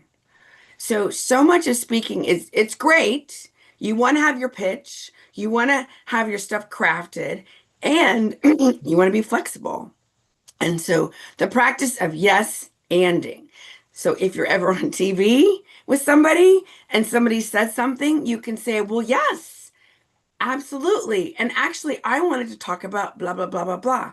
You always want to make your partner great. You always want to make, whether it's a co-host, whether it's another speaker, whether it's another, if you're doing a pitch, you always want to make the person with you great. And that doesn't mean you condemn, that you condone everything they're saying. It just means you're yes anding. It's an improv rule, and it's really a great rule for life. In improv, if your partner says, "You're a purple cow," you say yes, and you are an orange rhinoceros, and we're on the way to Mars. You never stop the flow. You say yes. And one of the things I've learned, I've had the privilege of being on Fox. I've been on TV a little bit, and I had kind of a rogue interviewer, and she just kind of went off the rails a little bit. And I said, yes, that is a fascinating point. And I really wanted to talk about this other thing that we had talked about previously. So I kind of brought her back. I was being interviewed about how it was being a female comedian, and the ups and downs of that. And I had prepared material, and she had just gone off. And so I didn't want to make her wrong, but I said, well, that's fascinating. And remember how we talked about this earlier? I want to bring it back to this. So that is a great way to practice too. So I'm sure Dr. Cheryl talks about this in her program that she does, but anytime you get to do improv, I highly recommend it. I recommend it with my students and clients too, because it just helps you be more facile when you're in front of other people, and you never know where the conversation is going to go. So awesome. So yes, so we've talked about planting, we've talked about presence, we've talked about warming up. And another thing I do before I speak is I am super careful. I don't talk to family, I don't watch the news. I protect my brain and my heart, because I want to come from my most giving, loving space. And so that's one of the things that I do, whether I'm driving, whether I'm getting ready to speak virtually, uh, podcasting, whatever. I'm meticulous. I listen to comedy that cracks me up. I watch funny animal videos because that puts me in a high state. I will listen to something motivating and inspiring, but I'm super careful with what I watch, because I don't want to be in a down, you know, sort of anxious space. I want to be in an expansive, open-hearted, what can I give? How much can I give? And it's always great to have extra stories in your back pocket, because you never know. I've been so many times when they're like, the other speaker couldn't make it. Can you stretch? And that's a great feeling when you're like, yeah, what do you want? You want a funny video? Do you want, what would you like? What would you like? So that's always fun too, when you just feel ready. When you're, I love that Dr. Cheryl said, you're not getting ready, you're ready. And so simple practices are so great. Being a speaker is so exciting, and it's overwhelming, right? Like the guy I talked about before, he was talking about AI and how things are changing. And it has completely changed my business. I have several AI teachers and mentors, and I'm catching my VA up all the time, right? And so it's so great when you have things that you're in your back pocket. Like I can tell my story of how I was a comedian and I was not funny in the beginning. And I have a 2-minute version and I have a 20-minute version. And I have a lot of those stories. So, and some of that comes from lots of practice, right? So I encourage you to do that. Also, one other thing I want to emphasize is I'm a big fan of Google lists. I believe that when we are grounded, when we are relaxed, we've got like genius just popping out, right? There's times when I'm just like, I'm on a plane and I'm getting downloads from the universe and I can't write fast enough. And but Monday, you put me on, it's like, go, let's make some content. It's like, right? Right. And so that's why I'm a huge fan. Those Google Docs, when you're like in your zone, we all have those times when we're super creative. Many times it's after I've been on stage and I'm kind of in the zone and I think, God is channeling me. So I will come up and I will just write like notes, and it doesn't have to be the whole story. I'm not a big fan of scripting. But like, oh yeah, the time when I rescued the kitten. Or oh yeah, I forgot about the time when I was speaking at in Brooklyn and I was sharing my story because I had three addictions. I'm an assault survivor, domestic violence survivor, and I was sharing my story. And this woman came up to me and she said, "Seeing you today was better than 5 years of therapy." And I forget to tell that story because there's a few of them, right? And so when you're in the zone, that's when you write those stories. Oh yeah, Brooklyn basketball player girl. Oh yeah, I saved this kid. The very first time I talked about being a sexual assault survivor in New Mexico, I was terrified because who wants, it was a tough topic. If you're too flippant, people get upset. If you're too heavy, people get upset. But I did my best. I worked on it. I worked on it with my team. And then afterwards, this guy came up and said, "This just happened to me. You've helped me realize it doesn't have to define me. And I'm going to go to therapy. I've stopped going to classes all week, but now I'm going to go to therapy." He graduated on time. He now teaches professional ballroom dancing north of New York City. And, and he just got married. Like another success story, right? So we all have a million of those. So, but we forget about them, especially if you've been taught don't brag, don't brag. So I want you to always have a list. And so one of the things I teach my clients and students, I want you to have Google Docs and I have lists and lists and lists so that you never worry about running out of things to say. Ta-da! Wow, wow, and wow. I tried to tell you why we needed to have Elaine here. But do you guys see how beautiful it is to have different expressions of how you present yourself masterfully? Like when I heard her do the part about getting your face ready, I said, "Oh, wait, well, wait a minute. I gotta say what red leather, yellow leather, right? Like all of those things, like it's a different perspective of it, especially from Elaine's expertise and experience in improv. And one of the things that you'll hear a lot of speakers say, speakers who are successful, is that they take improv. It gives you that opportunity to kind of do things that you wouldn't normally do. And it might feel silly at first, but then it becomes a part of your routine and your habits so that you are showing up and pouring your entire body into every presentation and every speech. Y'all, can you please give love to Elaine in the chat, but also send some of those fancy little things up in the, y'all, what is it called? Somebody tell me the real name so I can stop calling it the fancy little things. These little emojis and Reactions or whatever. Come Thank on. you. Yeah. Let's give her some reactions. Thank you, Elaine. Some Thank you. reactions there on the screen, but also in the chat, because I like people to go back and read in the chat. What was your favorite takeaway? What was the thing that you remembered that's going to be impressed upon your mind as you're leaving here? I think that's important, not just to say, "Oh, it was good," but what are you taking away that you're going to do differently? I'm going to be saying red leather, yellow Yellow leather, leather. right? I'm going to be moving my facial muscles so that they get all of my expressions. Y'all already know I'm animated. So they're gonna get all of those expressions in my face, which will make it a little bit even more hard for or harder for the my photographers to capture a good photo of me, but that's okay, that's their job. Thank you I'm the so much, same way. Elaine. Did you leave information on how they can connect with you? No, please find me. Captivate the Crowd. I have video scripts. I have free speaker warm-ups. Captivate the Crowd. That's on YouTube and LinkedIn, and that's my website. And can I just say one more thing, Dr. Cheryl? Yes. So I think so many times when we think of speaking, it's all on like speaking. But honestly, every time you're on stage, it's really a dialogue, right?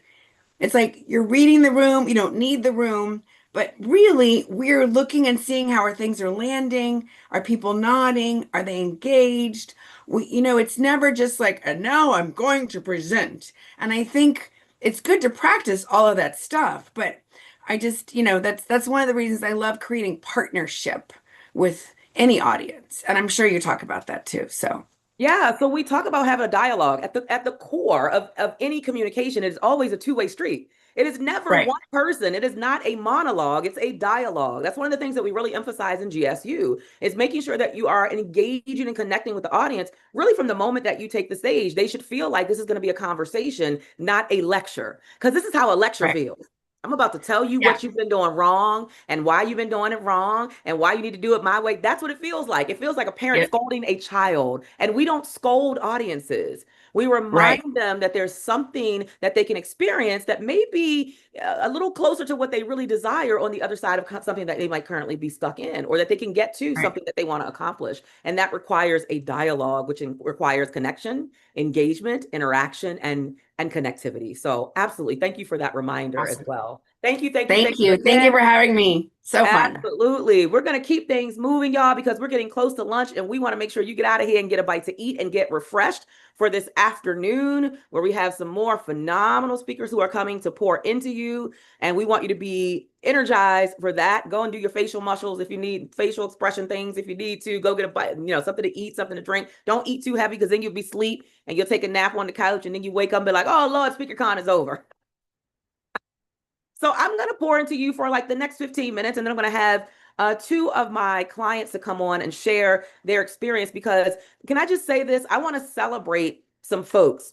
I want to celebrate all of you who are having conversations with my team behind the scenes. Like y'all got Erica Lane working, baby. She has been on the phone all yesterday. She's been on the phone this morning because what we shared with you is that we are here to extend an invitation for you to get into your next.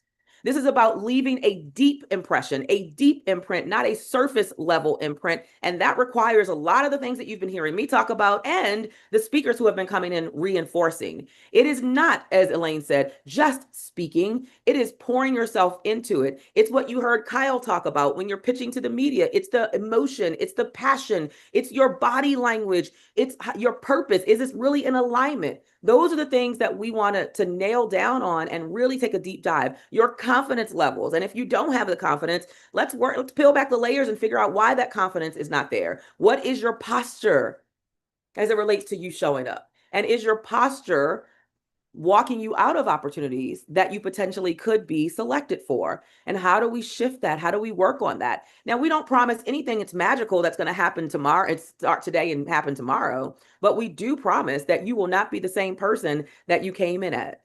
You will not be the same when you go through any of our programs, the GSU programs, whether it's the Imprint Amplify that we talked about the very first day, which is, again, I can't stop saying it, the creme de la creme of the opportunities, because you're going to not only be a part of this 10-month immersive experience under my tutelage, where we will take a deep dive into the confidence, into clarity about your message, knowing how are you presenting yourself? Does it sound confident? Does it come across that you are very articulate, or does it sound like you're questioning it yourself? Does it seem like you're still trying to figure it out? Or does it just roll off of your tongue? We'll talk about storytelling. You'll learn all about the mechanics of speaking and stage presence and how you become that person who is connecting with the room and they're just eating you up. Like yesterday when I did the speaking engagement in person in Washington, D.C., I hate rushing out of a room because I love that energy and being able to connect with people. Y'all, I had a line in the room of people lined up. It went from one person to I was like, oh my God,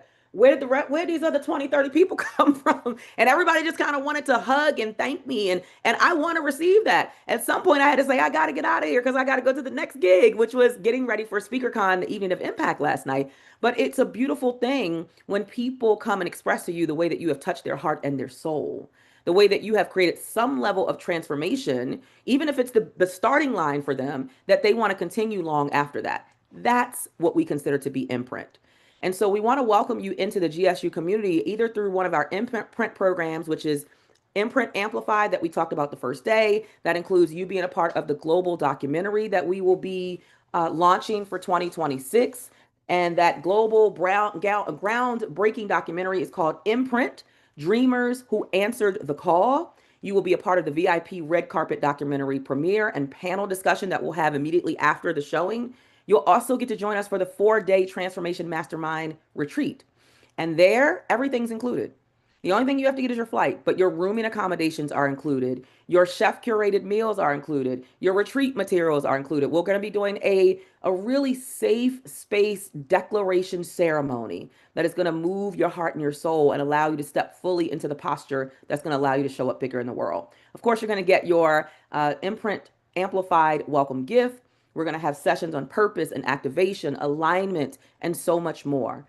You're going to also be a featured participant in our 2026 limited edition coffee table book, which is called Imprint 50 of the World's Most Inspiring Voices. And we will do some of the recording.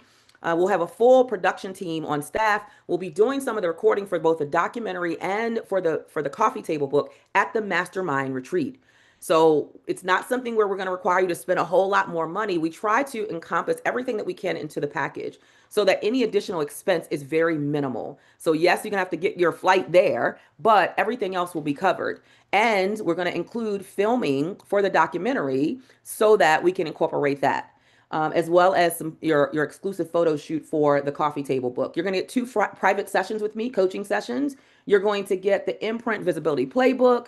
You're going to get the invitation to the two private Imprint Lunch and Learn sessions with me. You're going to get featured in the Voices of Change magazine, which is entitled Emerging Visionary Spotlight. Like it's just a whole host of things that we're going to deliver to you so that many of you expressed on day one the thing that you wanted more of was visibility and stages, visibility and speaking opportunities. We are making sure that we curate that for you so that you can step into your next greatest season. Remember, we talked about that all morning today. It's never a one and done. It's never, oh, I did that before and I'm done. No, it's always staying in proximity into the spaces that allow you to grow, that allow you to peel back the layers of who you are and why you might be stuck in a certain space, that give you access to education, information, inspiration, empowerment, and also observation to see how you can grow your brand, how you can grow your visibility and your imprint in the world. And then yesterday, we also came back and talked about our next level. I mentioned the first day that we had 3 levels that were open for you. Imprint Amplified is the creme de la creme. That's where the people are like, look, I'm ready. And I do want to shout out someone who has already acknowledged and said yes. We got a couple of more people who are on the fence, and we want to dare you to get off of the fence and say yes to you. But I want to shout out Dr. Juanita Taylor, who said yes to herself. She is officially one of our participants for the Amplified program, the Mastermind Retreat, the documentary. A lot of you, again, are having conversations with the team. And we said, it's your job to say yes to the invitation. It is our job to help you work out, even if we have to get creative with your payment plan. Let us do that for you. Don't opt out of this life-changing experience because the numbers that we shared scared you. Because again, I do believe that if it don't scare you, it can't grow you. Can y'all put that in your notes? If it don't scare you, it can't grow you. Because if something does not scare you, it means that you are still doing what's safe, familiar, and comfortable. And there is no growth, there is no progress, there is no shifting in a space of comfort and familiarity. The only time you grow, the only time you shift is when you are stretched, when you are challenged beyond your own capacity and beyond how far you've already brought yourself. So we dare you to say yes. I want you guys to please give hand claps and fire bombs and all the things to our sister who spoke so eloquently, so beautifully at yesterday's Evening of Impact, Dr. Juanita Taylor. We celebrate you. I cannot wait to bring you under my wing and to be your mentor, your coach, your guide, your person who is reminding you of your greatness and your brilliance, who is helping you to stand grounded and to have that posture of confidence and belief that yes, you are necessary, your voice is necessary, and you are undeniable the moment you decide that you are. And the decision that you've made is to get in the proximity and under the tutelage of someone who has already been where you want to be. That's the beautiful part. So it's not a guessing game. I'm not guessing. I'm not teaching in theory. I am teaching you, and it's rooted in everything that you learn is rooted in the core of truth of what I've experienced and what I know works in the industry. So kudos to you. We have a couple other people who are on the fence, so I'm not going to shout them out yet. I want to make sure they're going to take decisive action. But if you are interested in hearing anything more about either the Amplified program or the other program that we offered, which was Imprint Expansion, Please go ahead. My team, they're going to be typing in the chat. You can either email me directly and I will forward that to the team, and they'll have Erica, who's our sales team lead. She will give you a call. Or if there's something that you need a creative payment plan and you're afraid to ask, please let us put your mind at rest. You guys, a closed mouth does not get fed. You cannot get closer to your destiny, the imprint that you're destined to make, the mark you're meant to leave on the world, the way that you're meant to leave your essence on other people. That is never going to happen if you are too scared to have a conversation, to say what you need, to say what works for you, to say, I can't do that, but I could do this. And most importantly, if you're willing to stretch a little bit and get uncomfortable. The last opportunity that I want to present today, and then a little later this afternoon, I'll offer an opportunity for anyone who wants to come into a private session with me, and I will go through each of the three again so that you will know if one of them fit for you. But the only one that I have not discussed yet that I'm going to discuss quickly now, and then I'm going to bring in two of my previous clients, or the current clients, Renika Weston and Michelle Hawkins, is what we call our Imprint Aligned program. Imprint Aligned. And it's very similar in some elements to both the Imprint Expansion and Imprint Amplified program, in that you will still get the 10-month training. Now, you're not getting the creme de la creme with the groundbreaking documentary and seeing yourself on that big screen and the VIP premiere and the mastermind, and that's okay. Sometimes you just got to start somewhere. You can always advance and elevate into amplified at some point. And if you do elevate and you go into amplified, we will apply what you've already invested in whichever program. We will apply that towards the next tier so that you are getting the full value. So again, as in the other two programs, you will work with me in effect for 10 months. We will be together, working together on your storytelling, working together on amplifying your voice, working together on your posture of confidence and conviction, courage, clarity, and tenacity. We will work together so that you are clear on the mechanics of becoming an effective communicator. We will work together on making sure that you understand the business side of being able to use your voice and monetize. I love some of what Brian Old shared today, and how things are, there's a new framework. It's not the same old thing that it was when you first started speaking or used to hear other speakers. There have been a lot of new ways to monetize your message, your voice, your mission, your movement. And we want to make sure that we help keep you current and relevant. We're going to bring some of the experts that you heard over the past few days into the community to do some additional training for you, so that you do know how to leverage AI and some of the other pieces, and you do know how to speak up with confidence, conviction, clarity, and connection. And so that is going to be your 10-month experience. We will start January. It will go January through October, which will be right before SpeakerCon of next year, of 2026. So this is a 2026 program. So in that 10-month experience, it'll be just similar to this, where I am teaching and training all the classes. We'll have some guests come in for some special classes, but the 10 monthly live virtual sessions are live, meaning they're not pre-recorded. I don't tell you to go listen, watch that, and then figure it out on your own. And because it's live, we also include in that Q&A, live Q&A sessions, so that you can ask your most pressing questions, so that you can say, I didn't quite understand that. Can you re-explain that? Can you clarify that thing? There is nothing like live training versus pre-recorded. Now, pre-recording has its place. I don't want to negate it, but I know the power of live training and being able to ask your questions. And one of the things that you'll learn by working with me, for all of you who decide to say yes and move forward, is having that access to someone who is not a gatekeeper, which Dr. Cheryl's not a gatekeeper, and someone who is free flowing with information and resources and has access to a lot of it. You're going to go farther faster. Because I'm not going to say, like, I signed up for a program before, and the program cost me, I think it was $12,000. And I remember coming to the sessions, and it wasn't nearly as many sessions as I'm offering here, but I remember asking a question. And do you know what I was told? I was told by this person straight up in front of everybody else who was there on the session, oh, you asked too many questions already. That you don't get any more questions. And really what that stemmed from, I knew what it stemmed from. because I had already been in the business. I was just trying to elevate to the next level. It stemmed from the fact that I was asking the questions that others weren't because they didn't know yet. They didn't know to ask those questions because they weren't as far along as I was. So I was tapping into the person's next level, their next program. Dr. Cheryl doesn't function that way. I'm going to give you the answer to the question because, y'all, it behooves me for you to succeed. It makes more sense for me to give you what you need to help you win and succeed so that you are able to be a mouthpiece for Dr. Cheryl and GSU and say, oh my God, this was a life-changing opportunity versus what you might say otherwise if you don't get what you need to win and to succeed. That's how I function, GSU, in this community. So that alone is valued at $12,000. The other two deliverables that you're going to get in this program is going to be, I mentioned yesterday in the mid-level that there were two deliverables. Well, two of those are included in this package as well.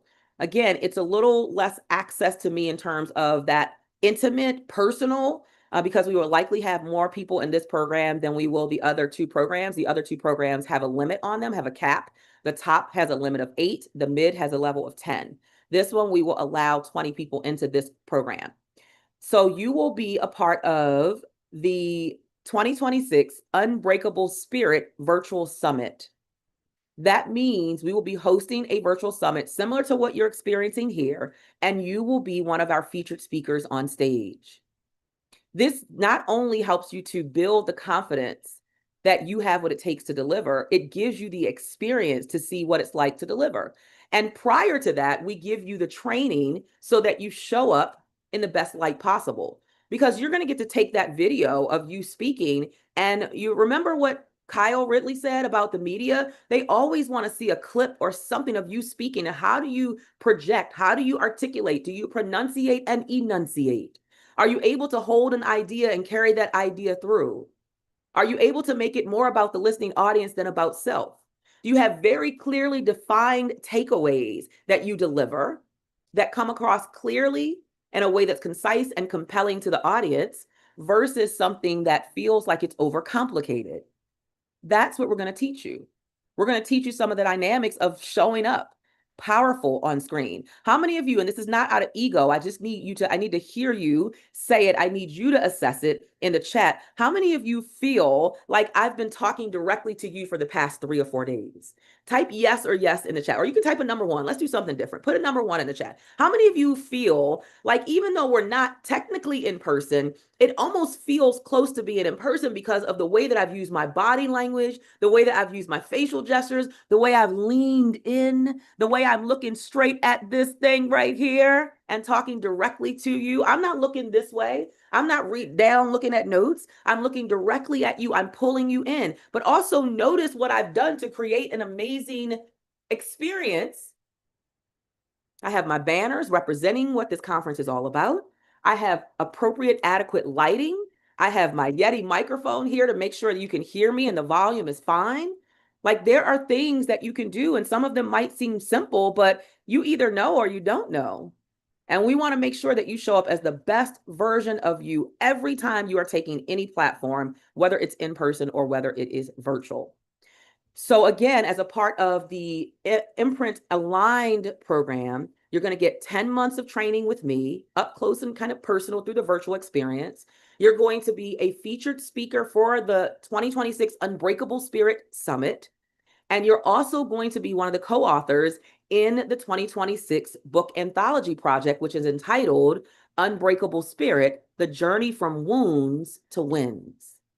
Like, I don't know about y'all, but that gives me goosebumps every time I say it, because I have the wounds from all the battles I've been through as a part of 15 years in this industry, and the journey and how it feels to fall down, get knocked down, something unexpected happens, or someone disappoints you, or something discourages you and you get back up, or something happens in life while you're on this journey of trying to step into the fullness of who you are and leave your imprint. And it knocks you off your feet and knocks you down, but it doesn't have to be the knockout.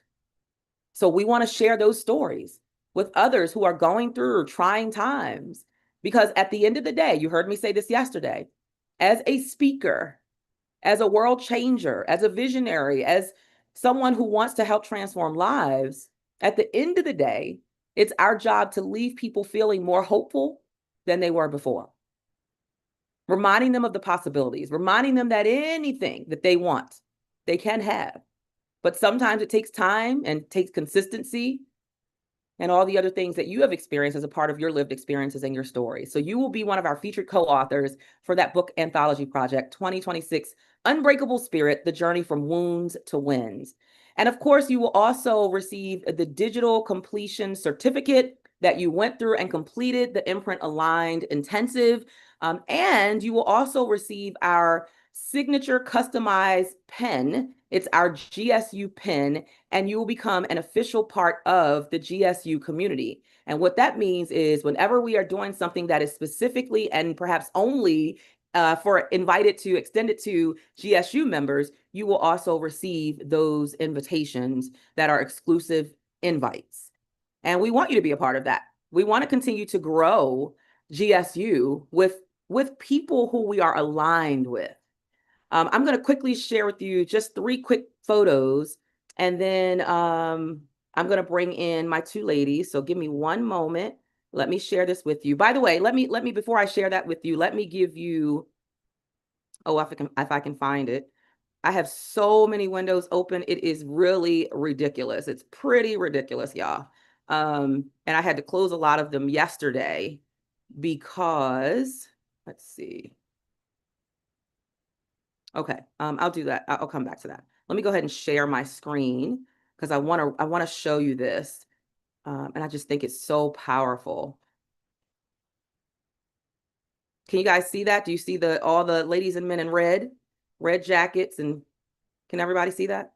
Somebody tell me yes out loud because I'm not watching the chat right now. Yes. Yes, Okay, we can. This is just a small little part of our community. Y'all, we love each other. I mean, we have a good time, but we also, while we're having fun while we're doing what we're called to do. If you had seen us last night, if you were there, you just know. We are family. We're not just some business community. We're not just some business networking group. Not only do we come together and learn together and grow together, but we've become so close-knit as a community that many of the GSU members are speaking on each other's stages. They are coming and inviting each other in. They're coming and they're going to each other's events to support. They've created these little clusters and pods where they're holding each other accountable and they're practicing their speeches even long beyond the program. It is a beautiful, beautiful community to be a part of that holds your feet to the fire, that holds you accountable for what you say you want to do in the world, for making your imprint. There is nothing more priceless than community. You can get all the education you want, and that's important. You can get all the inspiration you want, and that's important. But who are you in proximity to? And are they daring you to keep playing big? And one of the things I love about GSU is, I believe in knowing the people that I'm serving. I've got to know who you are.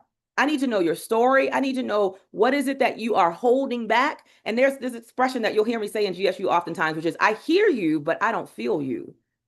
Which is just a note to the person to say, I'm not sure that's really the story. That's not hitting my heartstrings and moving me to want to know you, like you, and trust you more. It's almost like you're turning pages and reading somebody else's story out of a book, and that's not okay. That's not good enough. And they'll tell you, I'll hold their feet to the fire. Lucille Reddick will tell you when she's been overthinking, I'm like, okay, wait a minute, pull back, because that's not what I heard you say last time. Even a couple of people that were on stage yesterday, I said that you changed your speech because that's not what I heard you say the first time. And it was good, but it could have been something that was unforgettable if perhaps you had followed and stuck with XYZ, right? We're truthful with people. I'm honest with you because I want you to show up and be the best. This is us, the GSU community. Just 2 months ago, we were in Barcelona, Spain, speaking there. And I mean, look how many of our members went with us. We ended up having a total of 25 speakers who traveled out of the country with us. I didn't pull up the photo that we had from our event in Athens, Greece the year before, which was in 2024. I just didn't have time to pull that up. You guys know I've been like ripping and running back and forth with speaking engagements and the event and all that. But I wanted to show you at least a few of the images of this beautiful, beautiful community. Look at that. I mean, look at all you see is teeth in this picture. That's all you see is teeth. Unless you see the back of their head, but everybody else, you see their teeth. There's a couple people on there that don't have no teeth, and I'm gonna get on them. I'm gonna say, I saw you ain't had no teeth in that picture. But we are a happy, vibrant, robust community that is all about using our voice, walking in purpose, and also being able to make impact, but also to be able to monetize, right? It's nothing wrong with doing both. I always say you have a right, you have permission to generate millions while you're impacting the lives of millions. Can you guys still see my screen, or did I stop the share? Yes, we can see you. You can see me, not the screen. Stop the share. Yes. Correct. Okay, good. I never hit stop share, so thank you. I'm like, okay, I didn't know if it was still up or not. Okay, fantastic. So let me bring in Michelle Hawkins and Renika Weston. And for those of you who are, again, interested in the Imprint Aligned program that I just gave you the details on, just so you know, the investment for that is $5,997. For some of you, this is going to be the start into this community and access to the knowledge. Because I understand, like you have to meet us and we have to meet you where you are. And it's okay if you want to get to the top and you want to get to amplified. It's okay if you want to get to expansion. You can grow into that if you're not able to do that yet. I understand sometimes we want things so bad. Like, I want to come to the retreat, Dr. Cheryl, with you for 4 days. And I want to be in that room, hearing those conversations, those fireside chats, and all that training. I want to be there for that declaration ceremony, Dr. Cheryl. And I want to be a part of that documentary. I want to be on film. But we don't push people into things that they really cannot realistically handle. So what we want to do is we want to challenge you to assess what you can handle. If you can handle amplified, we would love to have you as one of the 8. If you can't handle that, then maybe consider expansion, which gets you even closer to amplified. And if that's still out of reach, then certainly consider not doing anything at all, but consider getting in at least at this more entry level where you get access to me. You get access to more of what you've experienced from me over the past 3-4 days.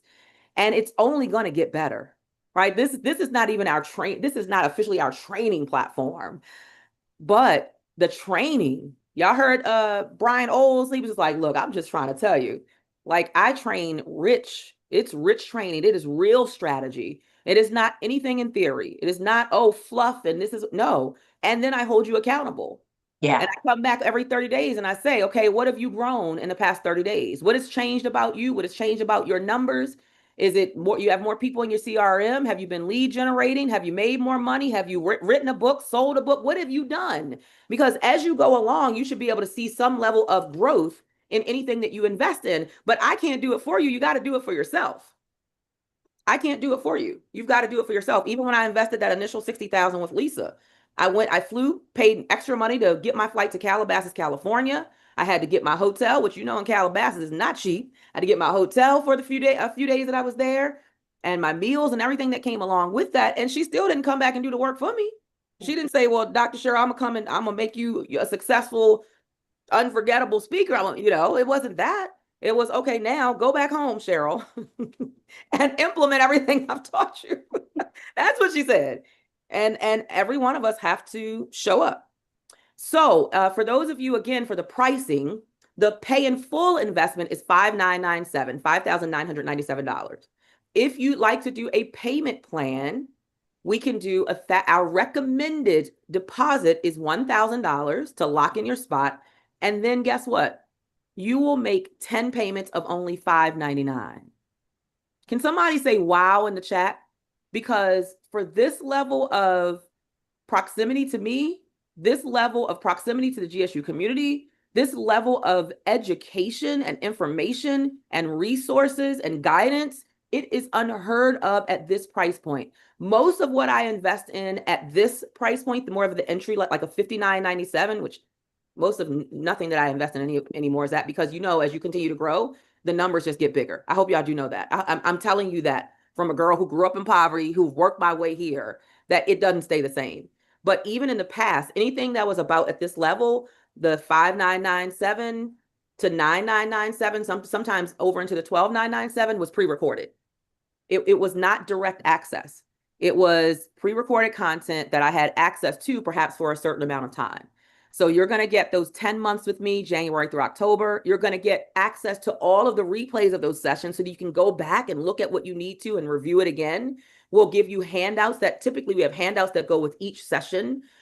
something that's going to allow you to continue working on it even after the session. You'll get the replays, access to that for 12 months, and all the other things. You'll be a featured speaker for the Unbreakable Spirit Summit. You'll be a featured co-author as a part of the Unbreakable Spirit book project. You'll get your pen and welcome you into the GSU community, as well as your digital completion certification, or certification completion, I should say. All right, I'm going to come over to my ladies. Y'all look so beautiful. Hello, ladies. Hello. Hi, I'm so happy to have y'all here. Did we have a time, or did we have a time yesterday? Yes. We had a time. I'm just going to throw this out there because we're about 12 minutes out from lunch and I want people to get out of here on time. So I'm going to throw just a couple questions to both of you. You can both respond. Keep it to your little 60 to 90 seconds. First of all, what was your biggest struggle or your biggest limitation, maybe around using your voice or storytelling or launching or growing your business when you met me, when you came and initially thought about coming into the community, and what's different about you now? So for me, what happened to me, I was behind that sign back there. She was back here. That's where I was. I was like all the way behind it. You didn't see no head, no nothing, but you saw an imposter. That's what you saw. And I was truly broken. And anyone that has been around Dr. Cheryl, trust me, you will not stay broken. She is going to articulate and pull and tug and give you a little quiet spanking. Okay. When I say quiet, that's when you had those one-on-one sessions with her. She never calls you out, but she pulls you forward. So that's what it has done for me. And I am always in gratitude moment. And even like last night, just having that reconnection with all of the family that was there, being prayed over by Stavetta. Like she approached me and said, God told her to come pray with me. Like I just head to head, just having that time. And so, yes. And that's why I said yes and continue to say yes. And look, with lumps in my throat. With lumps in your throat, right? You're like, how much? But I got to tell this really quickly before I come to Renika, because I'm going to try not to get emotional. Oh my goodness. Because I remember when Michelle first came to SpeakerCon. It was in person at the time. And she didn't say out loud initially that she was broken, but you knew, I could tell in her spirit. And then she allowed me to bring her to stage. It was her energy. I was just pulled to her. And I'm like, this lady is intended to do something amazing in the world. I know there's something in there. I can just see it. Like, I can't explain it, y'all, but like God allows me to see greatness in people. Michelle Satchel, he allows me to see it and see how big somebody is meant to be, that they're still playing small and safe and something's stopping them. And I asked her, would she let me bring her to the stage at that conference? And that was what, 2 years ago? 2023. And she willingly came to the stage, and man, we cracked her open. And she shared her heart. She was coachable and vulnerable and willing to admit what was happening in her life that didn't feel good, and some of the things that she was experiencing, but that she knew it was her time. Michelle's one of those people taking care of everybody else, saying yes to everybody else, showing up for everybody else, but have been continuing to put herself on the back burner and in the background. And she was done. And that's the people we're calling. You're done. I'm gonna write the book. I'm gonna come to the mastermind. I'm gonna be in the documentary. I'm gonna. You gotta at some point get sick of hearing yourself say, I'm gonna, because you gotta realize you keep hiding behind the curtain, the screen, the whatever it is. You're in the background, even though God is trying to pull you to the front, because I know it's safe back there. Yeah. And literally she allowed us to just crack her open. I just asked her some questions. We cried on stage, we hugged on stage, and then she said, I'm signing up. And I thought I would fall out on the floor and roll up across the floor, because I didn't anticipate her saying that.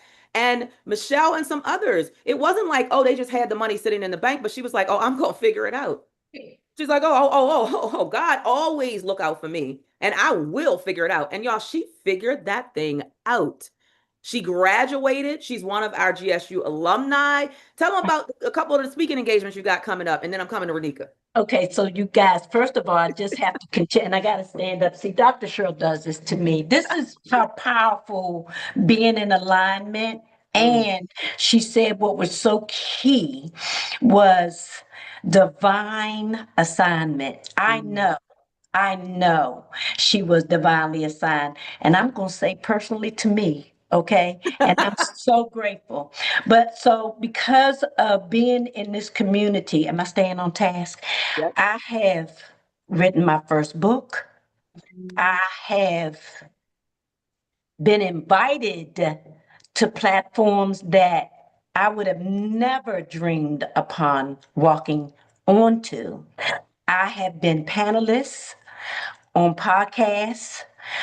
I've got my first speaking paid engagement from ABC. It was amazing. Yes. I got a second one from a tea party just this spring at a church, and it was just amazing just from being at the right place in divinity. So I'm so grateful for that. And it's more to come. Oh yeah. The more I say yes, because of saying yes, but Dr. Cheryl saw me, y'all. She saw me at a time where I was so far down the hole, and I'm a grown woman, but I was tore up in 2023. And I will always have gratitude for that time. Always. Amen. Always. Thank you for sharing that. Y'all got to learn more about Michelle. Her story is, it's, oh, you don't know someone until you sit and listen. That's why communication is not all talking and speaking, it's listening. Her story is powerful. Where she come from, powerful. Let me just say, she don't look like what she's been through. You hear what I'm saying? Renika, my sister. Did you get my message about you must be from I did. I Baltimore? just got it. I had class this morning. So I'll just be quick with mine, and then we can expand if you want. I did not know who Dr. Cheryl was. I was probably one of a few people in this world who had no idea who she was. I'm gonna tell this 20-second story. I got on an elevator at SpeakerCon last year with no desire to buy anything. I had come from St. Mary's County, Maryland, which was about an hour and a half away. I said, well, it's at the Westin.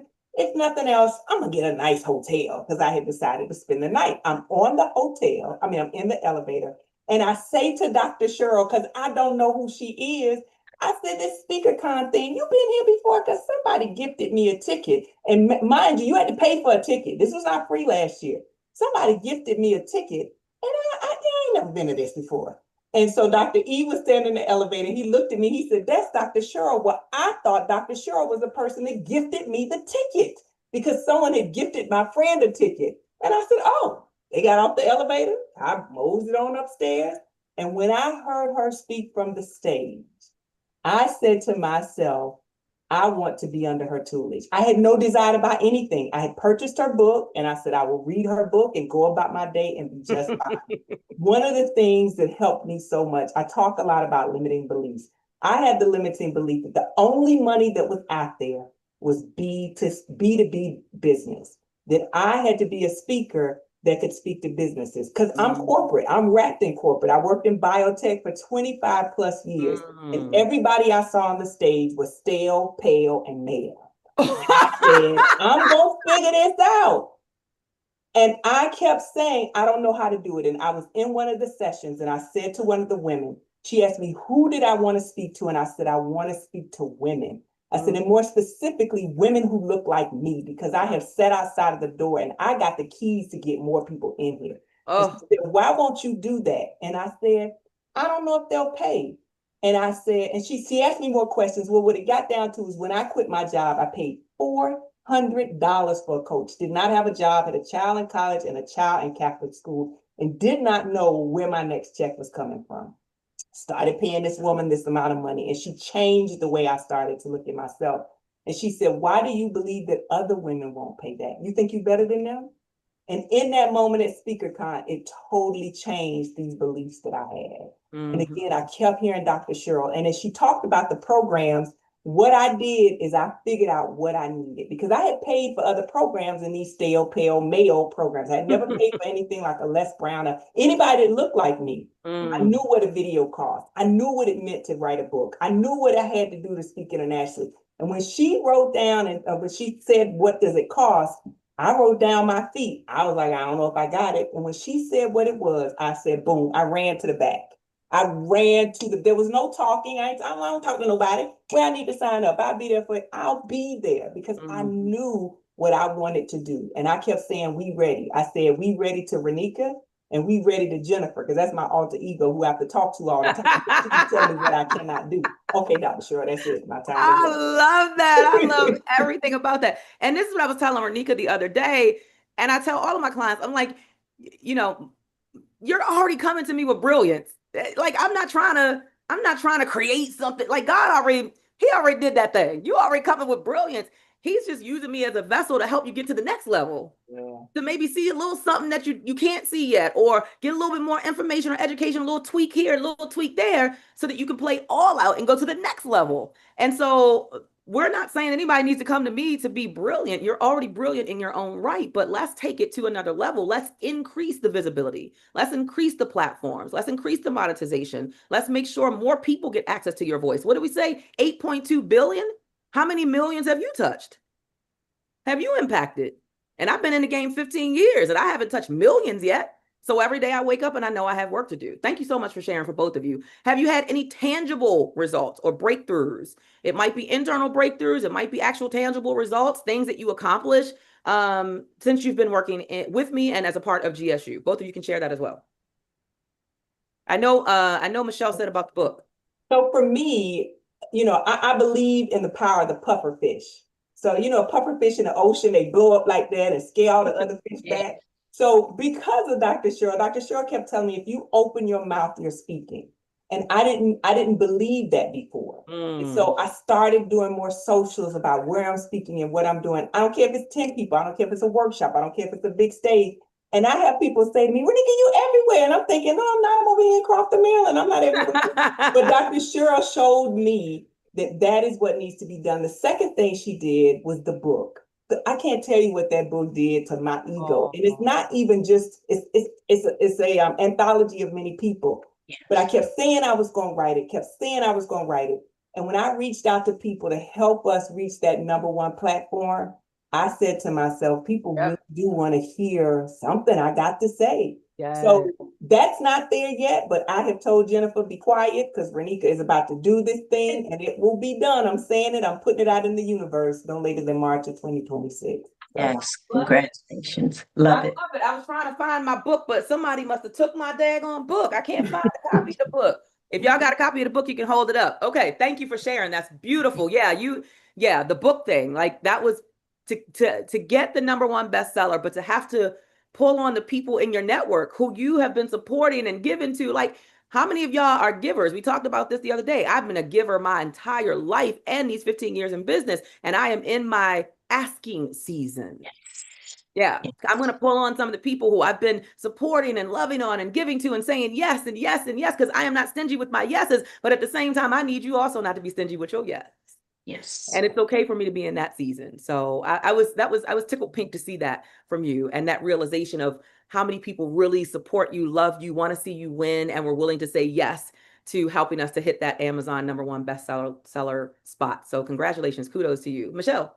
Yes. So for me, I'm gonna tell you, mine is more internal because I already told you about the book and the other things. Yep. And I think that came from just showing up for myself. But the inner work, I'm trying not to get emotional.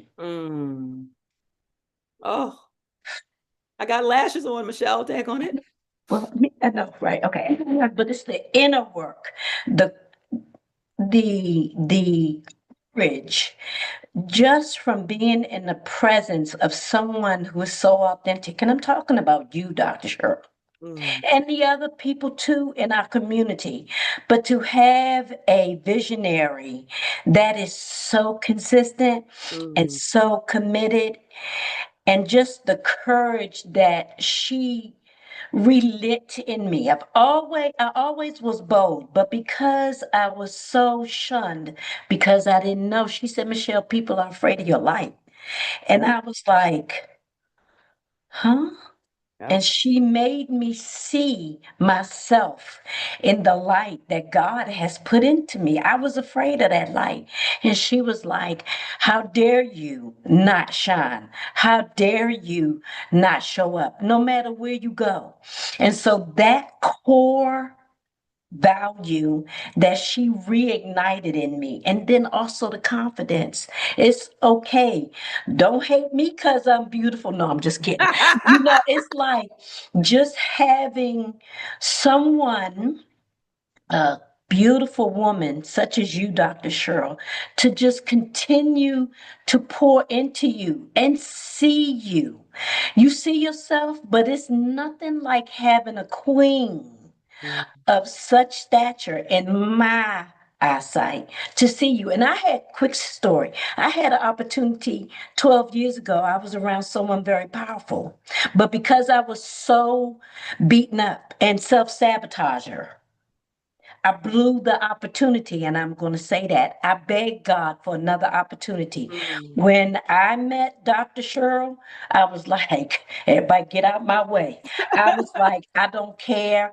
And it's like, when I say I don't care, what I meant is that I have to fulfill my purpose. So I want to Wow. thank you Yeah. for real, for just being there. And stay well, stay healthy, stay mentally wherever you are in your life because it is changing so many lives and continues to change mine. So I want to say I thank love you. it. Yes, Absolutely. Yeah. yes. I remember telling Michelle that I'm like, first of all, you tall, you got the bomb body, you're beautiful, beautiful woman. Sometimes because of the color of your skin, people in your own community will hate you.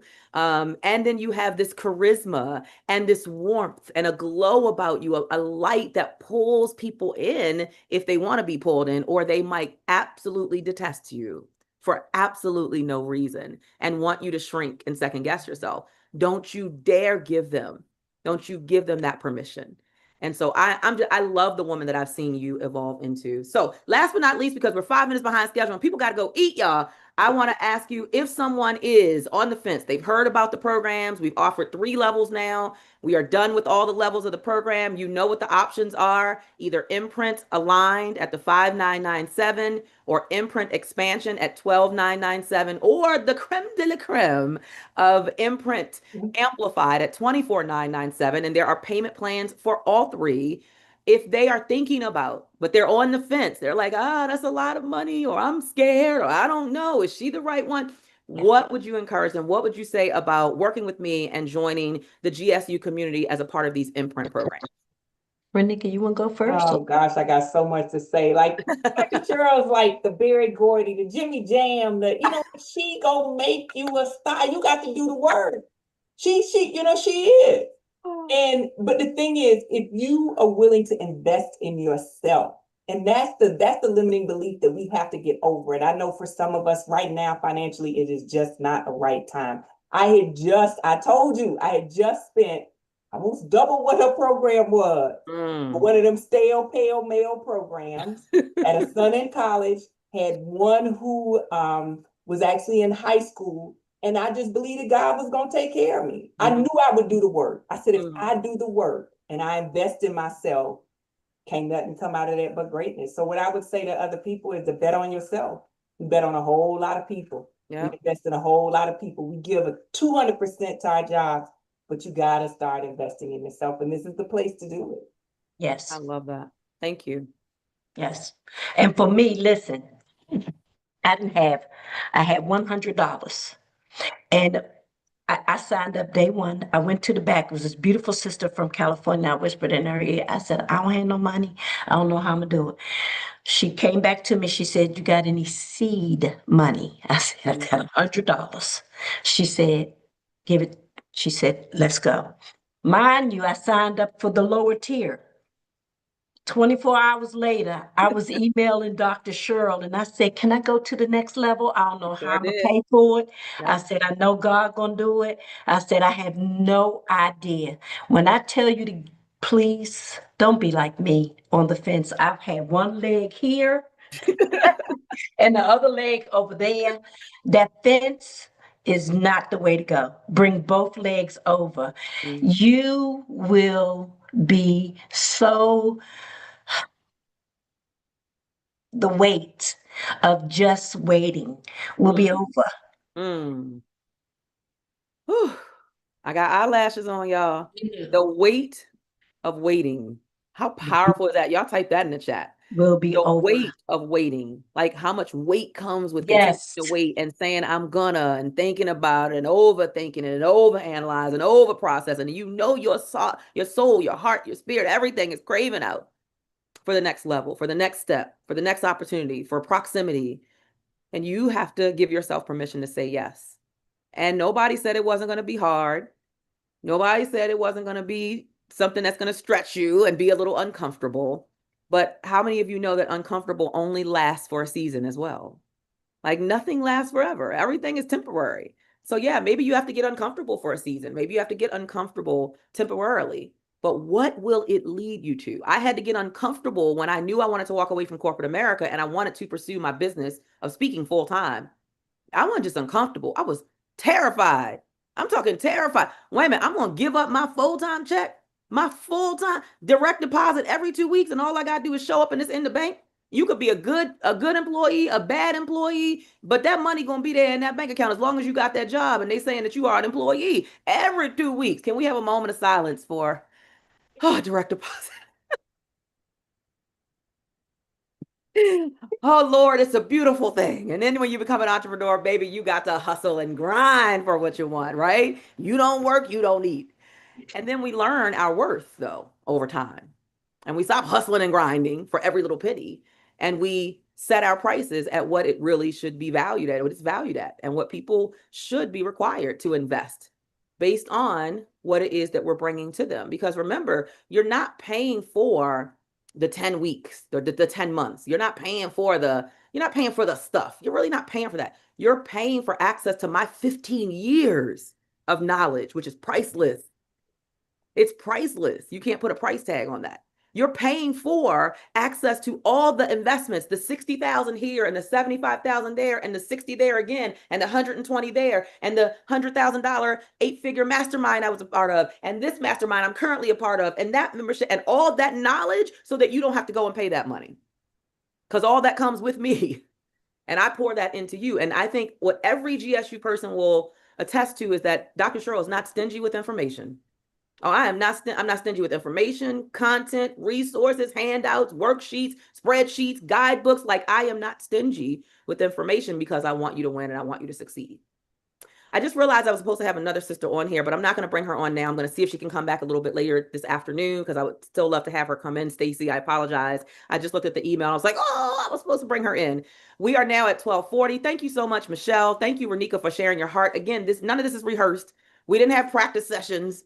I just said, hey, I'm going to ask you these questions. You answer it honestly. I just want your honest response to it. So there was no rehearsal. I didn't know what they were going to say. I didn't know they were going to make me half cry with my eyelashes on because we're just about authenticity and people sharing from their heart. And it was people could choose to share. Like I didn't force anybody to come and share. It's if you like to share, here are the 3 questions I would ask, and you just respond accordingly, whatever your experience has been. So I'm glad to know that all of the people who have shared from yesterday and today just have taken away such great value and feel like there's been some transformation in their life.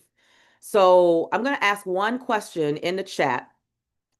I'm going to ask one question in the chat, and I want you to be honest, and I want you to think about it before you type it, before we go to lunch.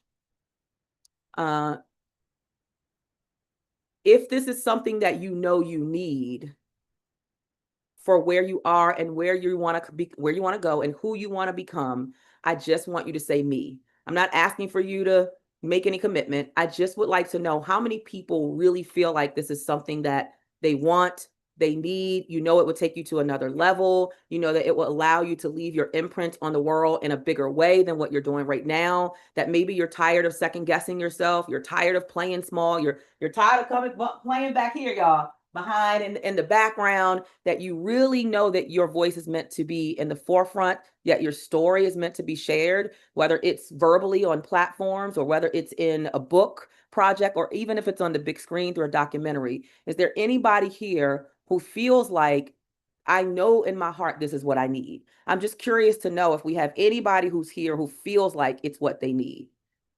Okay, I see you. Rita Pilati, it's so good to see you. It's so good to see you last night. Michelle Satchel, Rita Pilati, Vanetta, thank you for being here. Stavetta, great job last night. So proud of you, sis. Hope you had safe travels back home. Brandy, Marie Sifo. I don't know. I'm probably jacking that up. Kimberly Branch and Sherry Melvin. I want you guys to know I see you. I'm calling out your name because I need you to know I see you. And sometimes that's the biggest support we can give to people is to let you know you're seen. We see you. I see you. Dr. Eric, I see you. Renika said, me and Jennifer need this. Is Jennifer your friend who came last night? Man, I loved her energy. Pata said me. Michelle said me. Pam. Yeah, thank you for acknowledging. Let me make sure I acknowledge everybody because I want everybody to feel and see and be seen. I don't want to cut this off. Kimberly Coleman, me, and Stacy, me, Dr. Emma, me. Yeah, thank you. Thank you for sharing. So what we're going to invite you to do, if you did say me, or even if you were too shy to type me in the chat because it's something personal that you're holding close to your heart, we understand that happens. We want to invite you to have a conversation with the team. It's not a commitment. We don't do forceful pressure selling. We don't do coercion. We just open our hands and offer you an invitation. And today is one of our final opportunities for you to say yes to the invitation because we'll be wrapping up the conference today. We will have a session with Les Brown tomorrow from 5 to 7, which will be our grand finale. And I will likely offer one more opportunity, but why wait if you know this is your time, this is your moment, this is your season, that you've been called for this, that it's your divine assignment. Like, let's not play anymore because we gotta do it today. What did I say on Wednesday? Stop creating a to-do list and create a today list. What am I going to do today to make my imprint deep, the deep imprint, where they could come back and they could dust for that fingerprint 6 months later, a year later, and it's still there. Not the surface level that I could take a rag and wipe it off. And some of us have been making imprint, but it's surface level. And literally it's time to go to that next level, the deep level of imprint and impression. So what I would encourage you to do is, while you're on this lunch break, consider having a conversation with somebody on my team. And what they will do is they will clarify for you anything that you are not clear on. They will clarify for you what they can do in terms of any special creative payment arrangements. Y'all, I'm telling you, we've done everything. I'm just saying, we've done some special stuff. But our main thing is making sure you're really committed to it. There is no coercion. But we do understand that you've got to make a commitment to you. And we just want to work with people who have made a commitment, a true commitment to themselves. It's not even to us. It's, have you made the commitment to you that you want it, that you are committed to it, that you're going to show up and do the work and be a part of the community and let us love on you and celebrate and elevate and accelerate you? Like, that's why we're here. So we're going to type it in the chat, I believe, how you can connect with the team. Two things you can do. I would say, number one, you can send an email to my email, which I'll make sure my team has access to, CherylEmpowers@gmail.com. Or there you go. Okay, they have their own program. I'm just saying, they ain't fooling with me. They like, Dr. Cheryl, we got this. Like, just go on and take a break. We know you're tired. Here's what they've set up. This is my first time seeing this, that you're going to text support team. Oh, you're going to text Erica. She's our support team lead. So 202-617-8741. You can either call that number or you can text that number. If you're unable to, let's make sure we encompass everyone. If for any reason, thank you for typing that. If you're not able to text or call, then just send an email to CherylEmpowers@gmail.com and I'll make sure my team has access to that. And just say, you can just say imprint. Just put that there and let us know how to reach you. We would love to either have a conversation with you by phone. And again, I promise you, it's no force. We just don't play those games. It's alignment. It just has to be alignment. I remember last year at SpeakerCon, we had a young lady who, I mean, she was in tears. She had tears streaming down her face. She wanted to be in the program so bad. Y'all, I don't answer to people. I answer to God. And as much as she wanted to be in the program, she was financially strapped. I mean, strapped like can't pay my rent. Then how are you going to pay for this program? And I don't want you making a choice of if you're going to pay rent or if you're going to pay the payment to GSU. Like, that makes no sense. I will not do that. I got to answer to God for how I deal with people, not you. God. At the end of my day, was I a faithful and good steward over what he entrusted me with? And so if you know this is something that you're interested in and you're able to, it might be a challenge, it might be a stretch, and that's okay. We always say, choose the things that stretch you, but don't stress you. So if it's going to stretch you some, I'm okay with being stretched because I've been stretched in 15 years and I'm still stretched. I got some stuff on the horizon. I'm like, woo, woo, woo. But God has always proved faithful to me in all of my previous investments. So he ain't going to let me down now. He's not going to start that now. So if that's you, please send an email to CherylEmpowers@gmail.com or text or call 202-617-8741, and we will just have a conversation with you. We'll answer any questions that you have. We'll clarify anything that you need clarification on. We'll communicate. We'll have dialogue. We'll listen to some of the concerns you might have and be able to provide clarity on that so that when you do make a decision, it is an informed decision. Whether it's a yes or it's a no, it will be informed. And that is what we owe to you. All right, y'all get out of here, get a little bit of bite to eat, a little drink, something to, refresh yourselves. And please be back here promptly at 1:30 p.m. Is it 1:30? Oh, we have our next speakers at 2. Okay, why don't you come back at 1:50? Does that sound good, everybody? That way you get a whole hour.